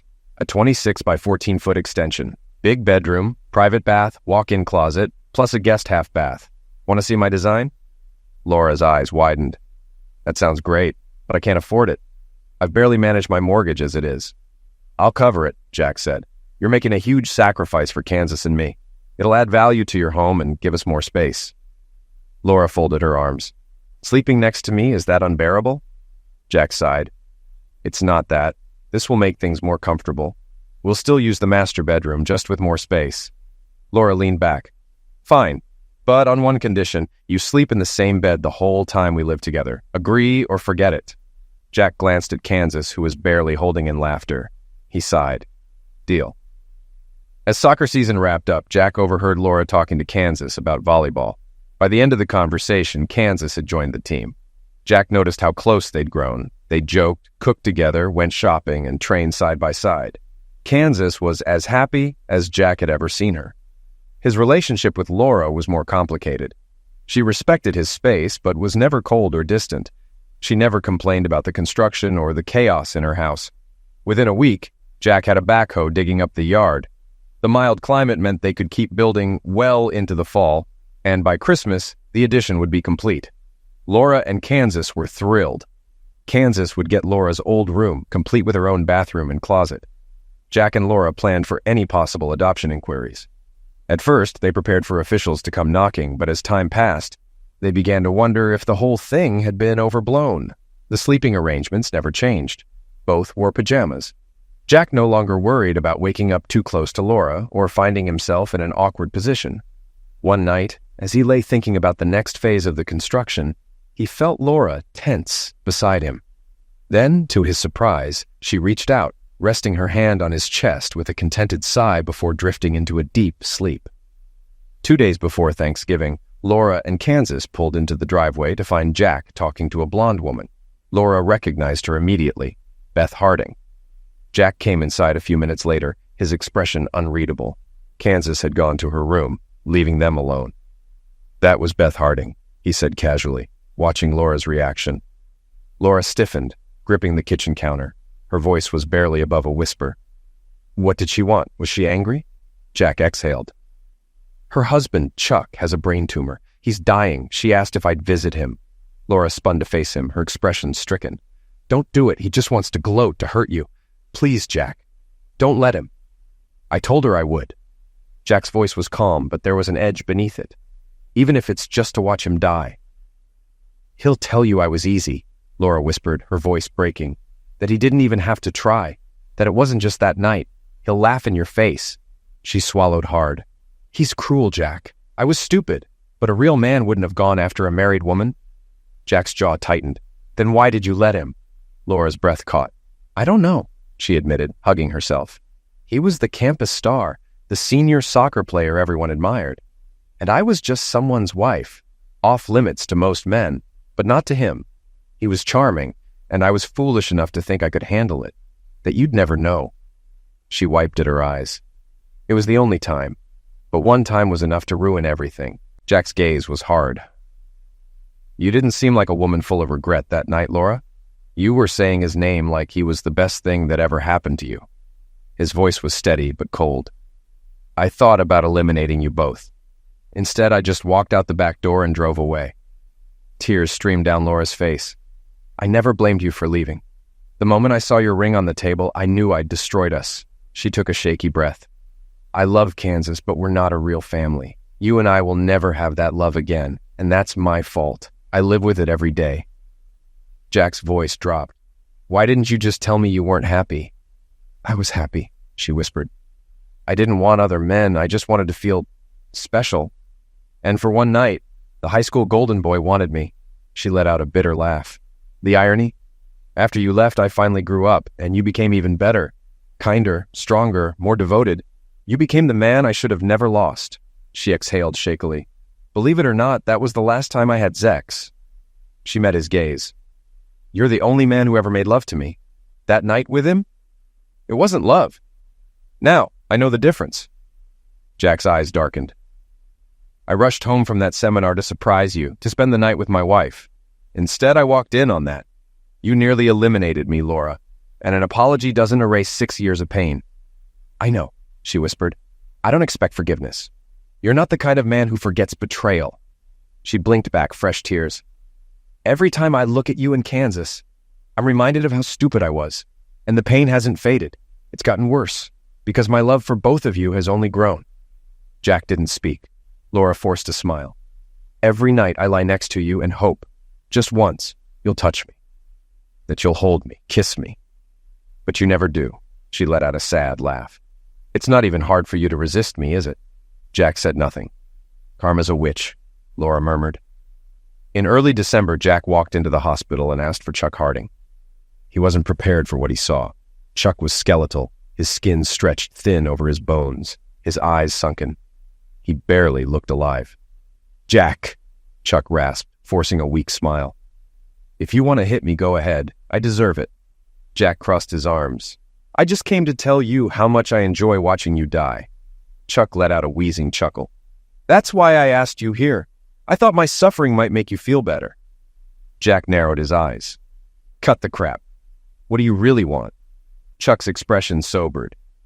I spent most of my life being an a-hole. You caught me in bed with your wife, and you didn't eliminate me. I saw your rifle downstairs that night. Laura just saw the ring on the table. He exhaled shakily. I've never seen a woman look more devastated than she did that night. Jack clenched his jaw. I owe you, Chuck continued, his voice weaker. But I have no way to pay you back. My life's over. The only thing I can offer is letting you watch me die. If that helps you, then take it. Jack scoffed. And your wife's okay with that? She understands. Chuck's voice cracked. She knows I want to do something. Anything to ease my conscience. Dying won't fix what I did. But maybe if it gives you some peace, it's worth something. He smirked faintly. Just don't clap when the Grim Reaper shows up. It'd upset Beth. Jack's jaw tightened. Why did you do it, Chuck? You had women throwing themselves at you. Why my wife? Chuck exhaled. Because I could. Jack's fists clenched. That's it? That's the reason? Chuck let out a ragged breath. I didn't care about you, or your marriage, or Laura. She was just another conquest. His voice cracked. It wasn't until I met Beth that I realized how worthless I was. Jack's expression darkened. You ruined my life. For what? Chuck's voice was barely a whisper. Nothing. It meant nothing. Jack's fists shook. If you weren't already dying, I'd eliminate you myself. If I weren't dying, I'd let you. Chuck's weak smile faded. I deserve worse. Jack inhaled sharply, his whole body tense. I should smother you with this pillow. Chuck gave a wheezing laugh. You could, but you'd go to prison and I'd still be dead. Jack stared at him for a long moment. Come back anytime, Chuck murmured. Maybe you'll get to see me go. Jack turned on his heel and stalked out of the room. For the next several weeks, he visited Chuck regularly. He never told Laura or Kansas. On his third visit, Beth was there with a little boy. Jack barely nodded to her before turning and walking out. Even as much as he hated Chuck Harding, he couldn't take pleasure in watching a dying man suffer in front of his wife and child, but he still came back. Chuck Harding deserved every second of it. The next time Jack visited, Chuck was quieter, his usual bravado replaced by something more reflective. "You left last time because my wife and kid were here, didn't you?" Chuck's voice was weak but sharp. "Hard to enjoy watching me suffer when you see the people it actually hurts, huh?" Jack crossed his arms. "I'm here for you, not them," he said coolly, though he couldn't ignore how hollow the words felt. Chuck talked about his son, his favorite books, his quirks, his dreams. Then he spoke about Beth, how she changed him, how she made him a better man. Jack knew what he was doing, trying to humanize himself to earn some sympathy. It wasn't going to work. On Christmas Eve, Jack visited again. Chuck looked worse than ever, frail, barely holding on. This time, Jack had something to say. "I hate what you did," Jack said evenly, "but I can't keep hating you. The best revenge isn't watching you die, it's living well. So here's what's going to happen. I'll make sure Beth and Charlie never need anything. You'll leave this world knowing that the man you screwed over is the one taking care of your family." Chuck let out a weak chuckle. "I get why you think that's revenge," he murmured. "You're really bad at it, though." Jack's jaw tightened. "I regret what I did to you and Laura," Chuck admitted, his voice raspier. "Funny how one horrible thing ended up securing my family's future. Ironic, isn't it?" Jack exhaled. "It's the best I could come up with." Chuck studied him. "You won't be back, will you?" Jack shook his head. "No, I don't need to see you die. There's no satisfaction in it." Chuck gave him a faint smile. "You realize that's basically forgiveness, right?" Jack's fists clenched. "Think whatever you want. I don't care." Chuck's voice softened even more. "You can forgive me, the man who destroyed your life, but not Laura, the woman who still loves you. Why?" Jack's chest tightened. "Imagine how good it felt to let go of your hate for me," Chuck continued. "Now imagine how good it'll feel if you forgive her. You could have your family back, Jack. You could be happy, but instead, you're punishing her." Jack's jaw clenched. "Screw you, Harding. You're the one who said I forgave you. I never did." Chuck smirked. "Not in words, but you did," he exhaled, his voice barely a whisper. "If I don't see you again, tell Laura I'm sorry." Jack walked out furious. That smug idiot thought he'd been forgiven. Worse, he had the nerve to suggest Jack should forgive Laura. That was never going to happen. As he drove home, Chuck's words echoed in his mind. Damn it, he never should have visited. When he reached his street, his driveway was packed with cars. That's when he remembered. The Christmas party. Kansas and Laura had planned it for weeks. The house addition had been completed 2 days ago, and the new furniture, including the ridiculously large bed Laura had insisted on, was moved in yesterday. Jack was still fuming when he walked inside. The room fell silent. Laura and Kansas were serving drinks, chatting with guests. But as soon as they saw Jack, something shifted. Kansas, ever perceptive, muttered, "Uh-oh." She'd never seen that look on her father's face before. Jack's gaze locked onto Laura. He stopped moving. Laura set down her tray, her voice cautious. "What's wrong, Jack?" Jack's voice was steady but thick with emotion. "Do you really want to be my wife?" A murmur rippled through the crowd. Laura's breath hitched. "Yes," she answered softly but firmly. Jack took a step forward. "A wife belongs to her husband, only to him." Kate grabbed her father's arm before he could step in, silently telling him to stay out of it. Laura nodded. "I agree. A husband provides for his family, protects them. He deserves respect." "Yes," she whispered. Jack's voice dropped lower. "And a good wife doesn't complain when her husband takes her whenever he needs her." He paused. "Including right now. On that damn bed you picked out." The room went dead silent. Then, to everyone's shock, Laura whispered, "Not if he loves her, and she loves him." Jack's eyes darkened with something fierce. "Right," he said roughly, then without another word, scooped her into his arms. "Kansas, close the door behind us." "Sure thing, Dad," Kansas replied cheerfully, shutting the bedroom door. She turned to the stunned guest with a grin. "So, who wants more eggnog?" Laura's mother blinked. "Did that just happen? Is she okay?" Kate smirked. "Oh, she's better than okay. She's finally happy." 30 minutes later, Jack and Laura emerged, freshly showered, dressed in new clothes. Laura was glowing, curled against Jack's side, smiling softly. One of Jack's crew members chuckled. "That was quick. Hope the boss got the job done." Laura grinned. "He did very well. Thanks for asking." She kissed Jack's cheek. Jack shook his head, amused.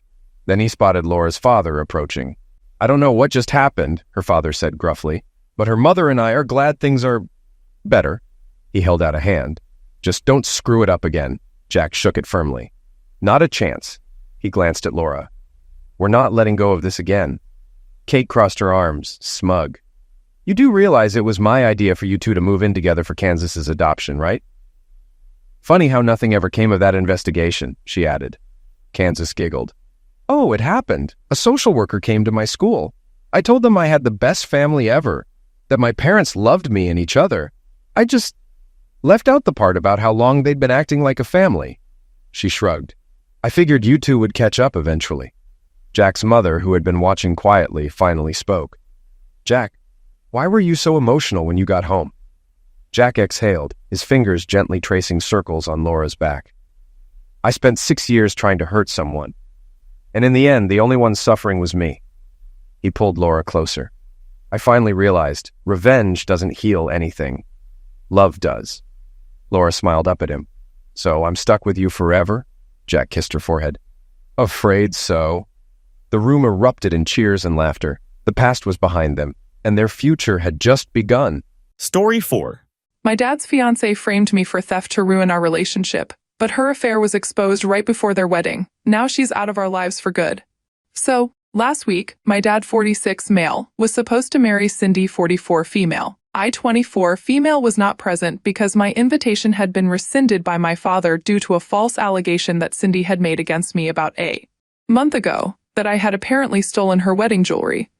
Cindy and my father had been dating for the last 3 years, and I always tried to be nice to her, but she seemed uninterested. My mother passed away when I was really young, so I didn't take issue with the fact that my dad was dating somebody else. So, I really don't know why she disliked me.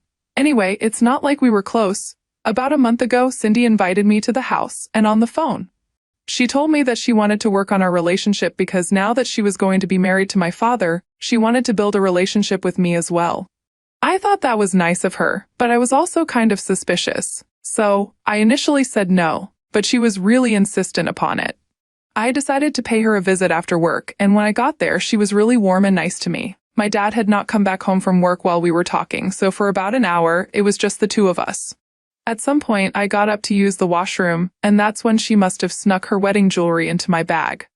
I don't know exactly how she managed to do it, because I must have only been gone for about 2 minutes, and even when I came back, everything was going smoothly.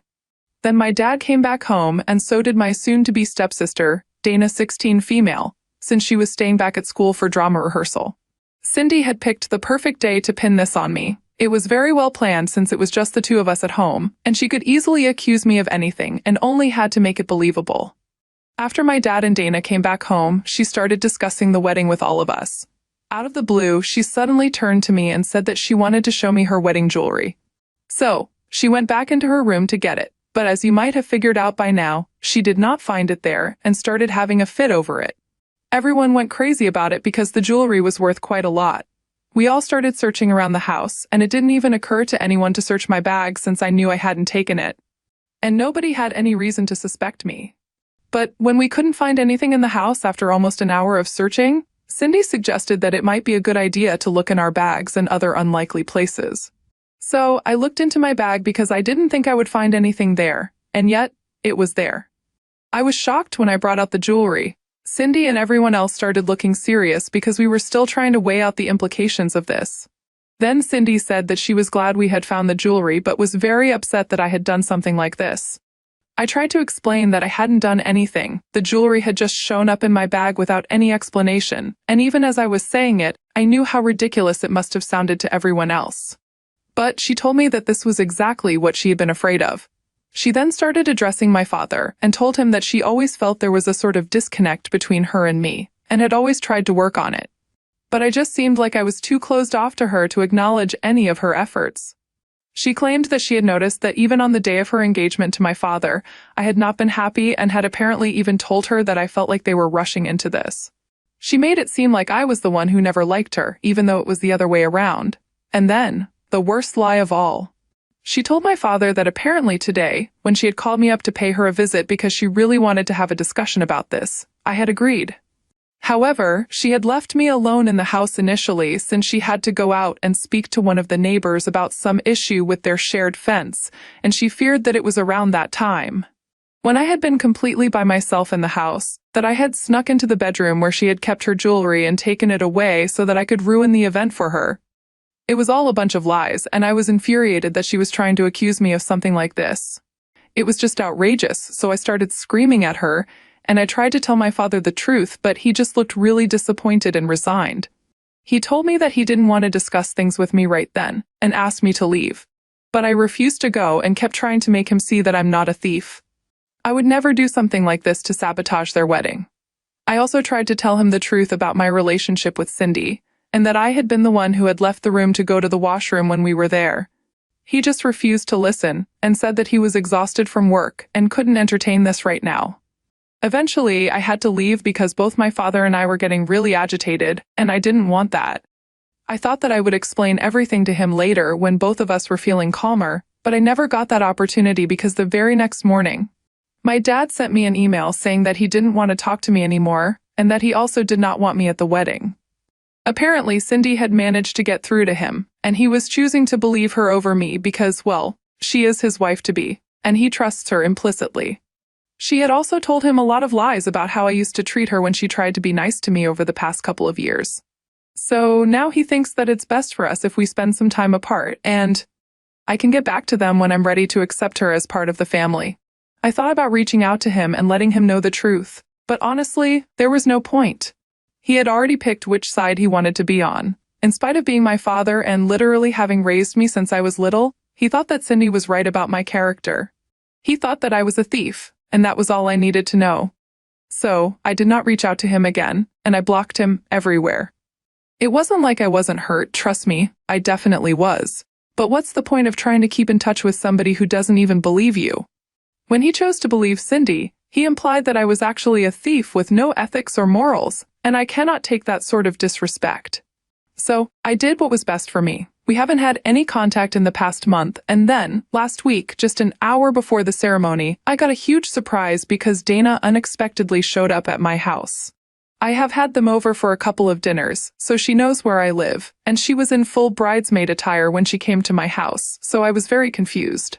She looked really distraught, so I asked her what was going on because, whatever problems I had with her mother, I was not going to treat her badly because of that.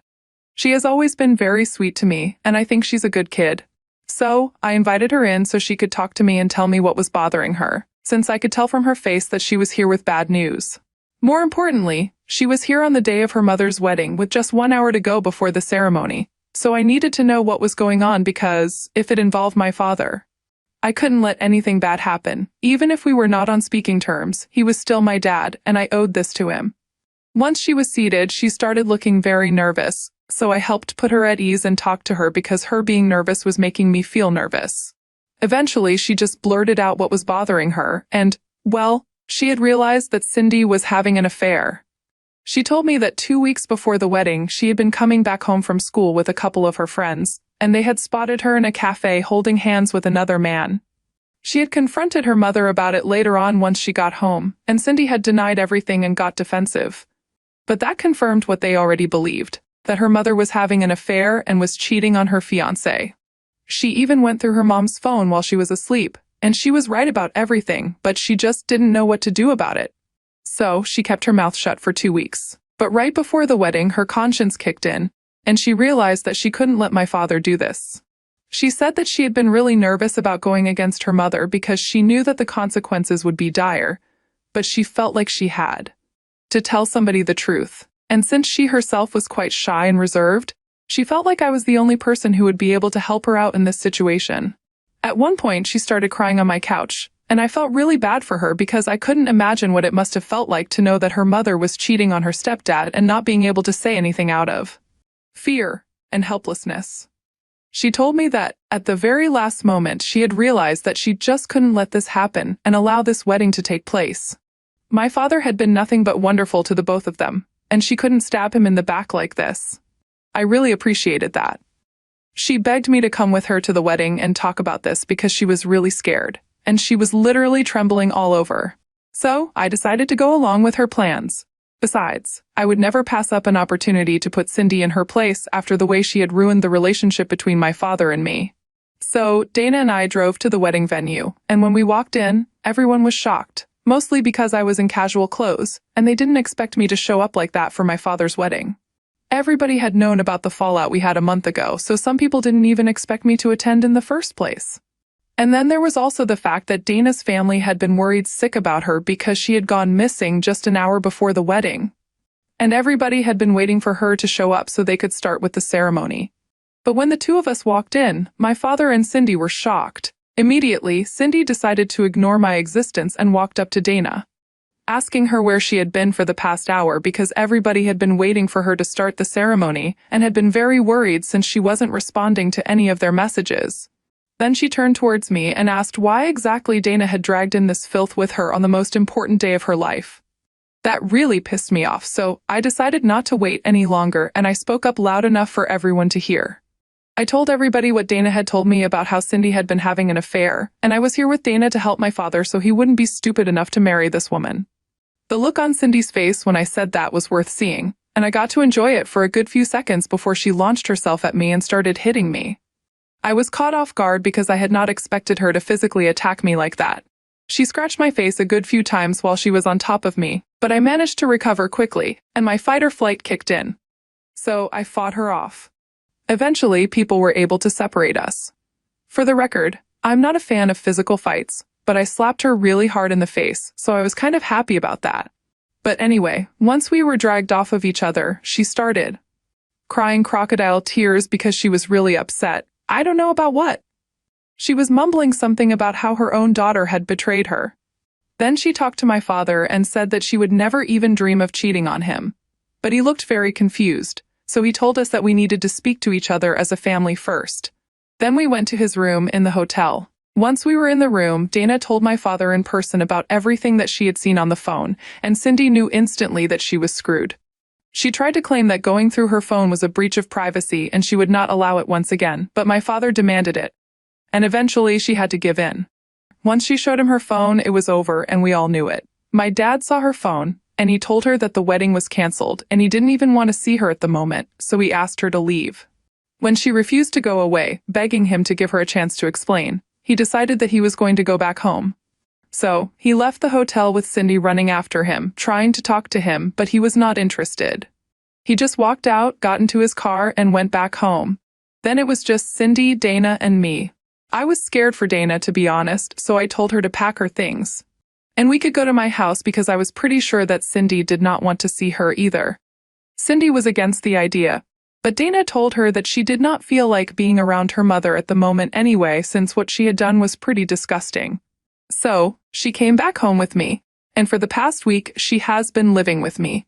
I didn't go back to the wedding hall, but I heard from my uncle that, apparently, Cindy sent instructions to the hotel staff to serve the guests lunch and told everyone the sad news that the wedding had been canceled and they could go home after that. She wasn't even there for lunch, she just made that announcement and went back to her room, probably to cry. After that, everyone went home, and since then, nobody has heard from my father. I was kind of worried about him, and I wanted to check up on him. I was planning on visiting him, but last night, he called me. I thought he was going to thank me or at least apologize to me for treating me badly this past month, but instead, he told me that he was really disappointed about the approach I had decided to take on the day of his wedding. He told me that if I really wanted to help him out, I should have contacted him personally and spoken to him privately instead of making that announcement so publicly and humiliating him. I was really shocked that he was making this seem like it was somehow my fault. I got really mad, so I started telling him that I would have done so, but his fiancée addressed me as filth, and that's what ticked me off.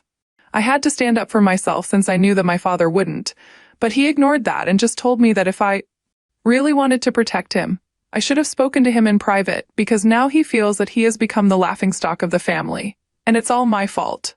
He hung up before I could say anything, and that was it. So now I'm wondering if I did the right thing.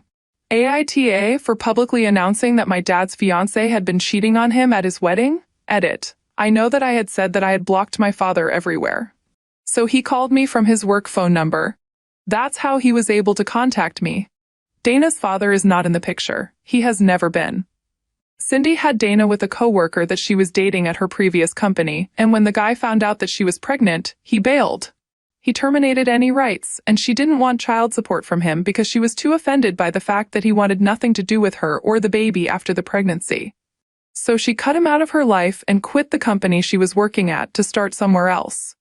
They have not kept in touch since then, and Dana has never even met her father. So, she came back home with me naturally since, like I said, she did not want to be with her mother at the time. And she didn't feel like she wanted to go back home to stay with my father. I was her safest bet, and I don't really mind having her here. She's sweet and quiet and helps me with the chores. I think I mentioned in my original post as well that we have always shared a good relationship, unlike me and her mother. I would hate to have Cindy as part of the family, but I don't really mind. Update 1. Hello. 3 days ago, I got that phone call from my father, and we got into a bit of a tiff. I was wondering if I was still the one to blame for humiliating him at his wedding, and after reading the comments, I realized that I'm not. He's just being unreasonable. I did what I had to, and maybe making that announcement publicly was probably not nice, but honestly, I don't care.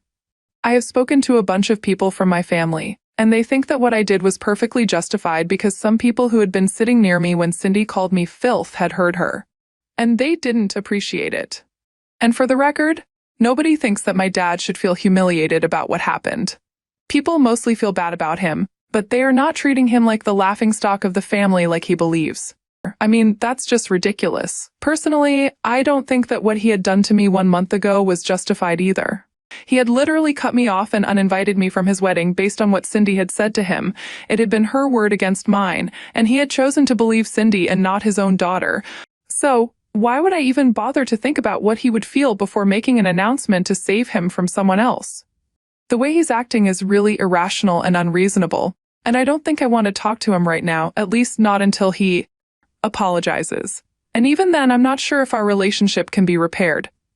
Update 2. Hello. It's close to almost 2 weeks since the day of the wedding, and Cindy has still not reached out to us. So I don't know what she's planning to do. Dana is still living with me, and I am pleased with it since I don't really mind having her around like I had said earlier. But her school is reopening in a couple of days, and summer break is going to be over soon, so she also needs to bring a lot of her things from her home if she intends on continuing to live with me. Money is not a problem for me. I can support her since I earn enough, and that's one thing that I'm grateful for. But I feel like this whole conflict needs to be resolved at some point, for Dana's sake if not mine. I don't know, I just feel like there are a lot of things that have not come to a conclusion, and right now, everything is just kind of hanging in the air. I guess what I'm trying to say is there is a lot of confusion about what's going to happen in the future, and that goes for both me and Dana since neither of us has any idea what our parents are up to. It's making me feel blindsided and out of control because I don't know what to expect. My dad and I have not spoken since that last phone call. And I feel like I'm going to have to reach out to him eventually, because if Dana wants to go to school, she needs to bring over her books and clothes and everything.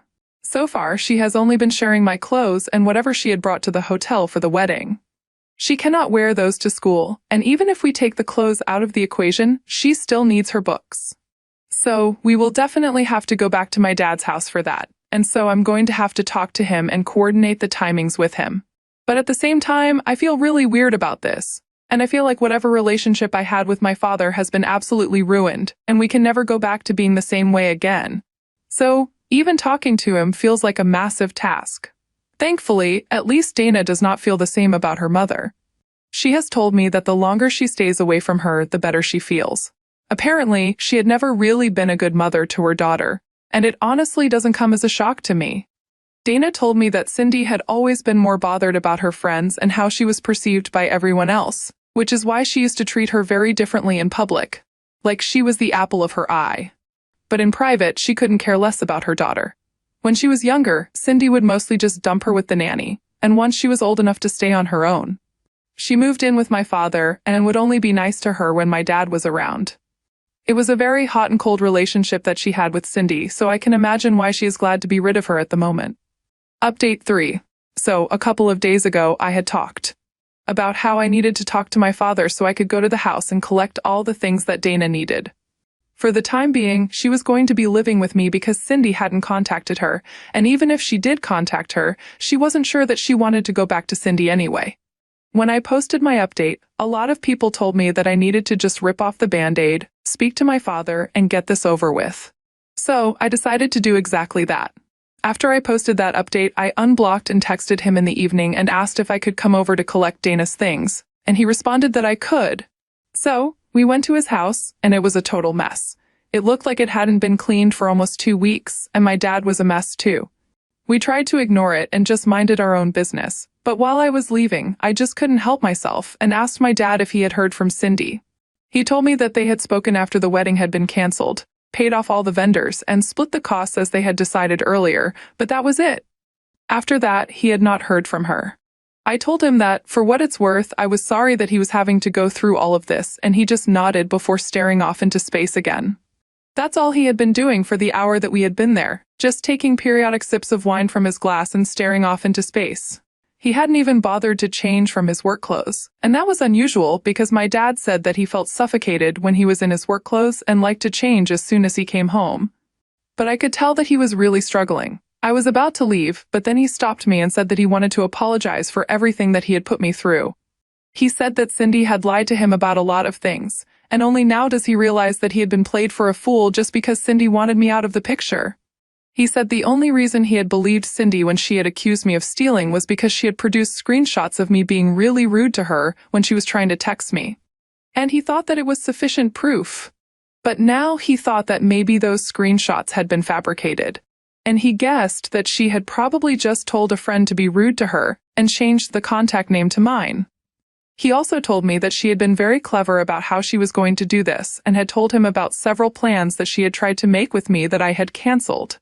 She would bring me up in casual conversations and make me seem like the villain, and in his head he had already been manipulated and had been too foolish to realize it. So, he wanted to apologize to me for that. Then he started crying, so I consoled him for a bit, and so did Dana, telling him that it wasn't entirely his fault and the fact that he was sorry for it was enough for now.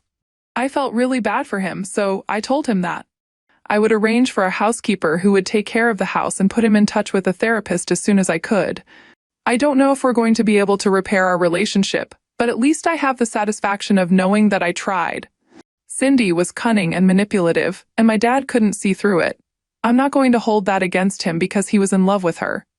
As much as it hurt me, I know that if I were in his place, I might not have been able to see through Cindy either. Love makes people stupid and blind, and with Cindy, it would have been hard not to fall for her lies because she can be very manipulative when she wants to be. I have seen that firsthand. Besides, it's very clear that she had been trying to alienate my father, so it would be easier to control him. I have read about these kinds of things. It's a form of abuse, and when somebody's being abused, I want to be the kind of person who helps them out instead of turning my back on them. Plus, my dad seems genuinely apologetic, so I think I've made the right choice. Update 4, hi! So, a couple of weeks have passed, and Cindy has finally surfaced. She came to my house a couple of days back and said that she was terminating her parental rights over Dana, so I could have at it and steal the life that she had because she didn't need a daughter like Dana, who had the audacity to screw over her own mother. Dana didn't seem to mind one bit, and was actually thrilled. I've gotten used to having her around as well, so I'm happy about having a little sister. My father has started therapy, and we are trying to rebuild our relationship as well. He has also told me that he's going to support Dana financially, so I don't need to worry about that. Things are finally looking up for us as a family, and I couldn't be happier.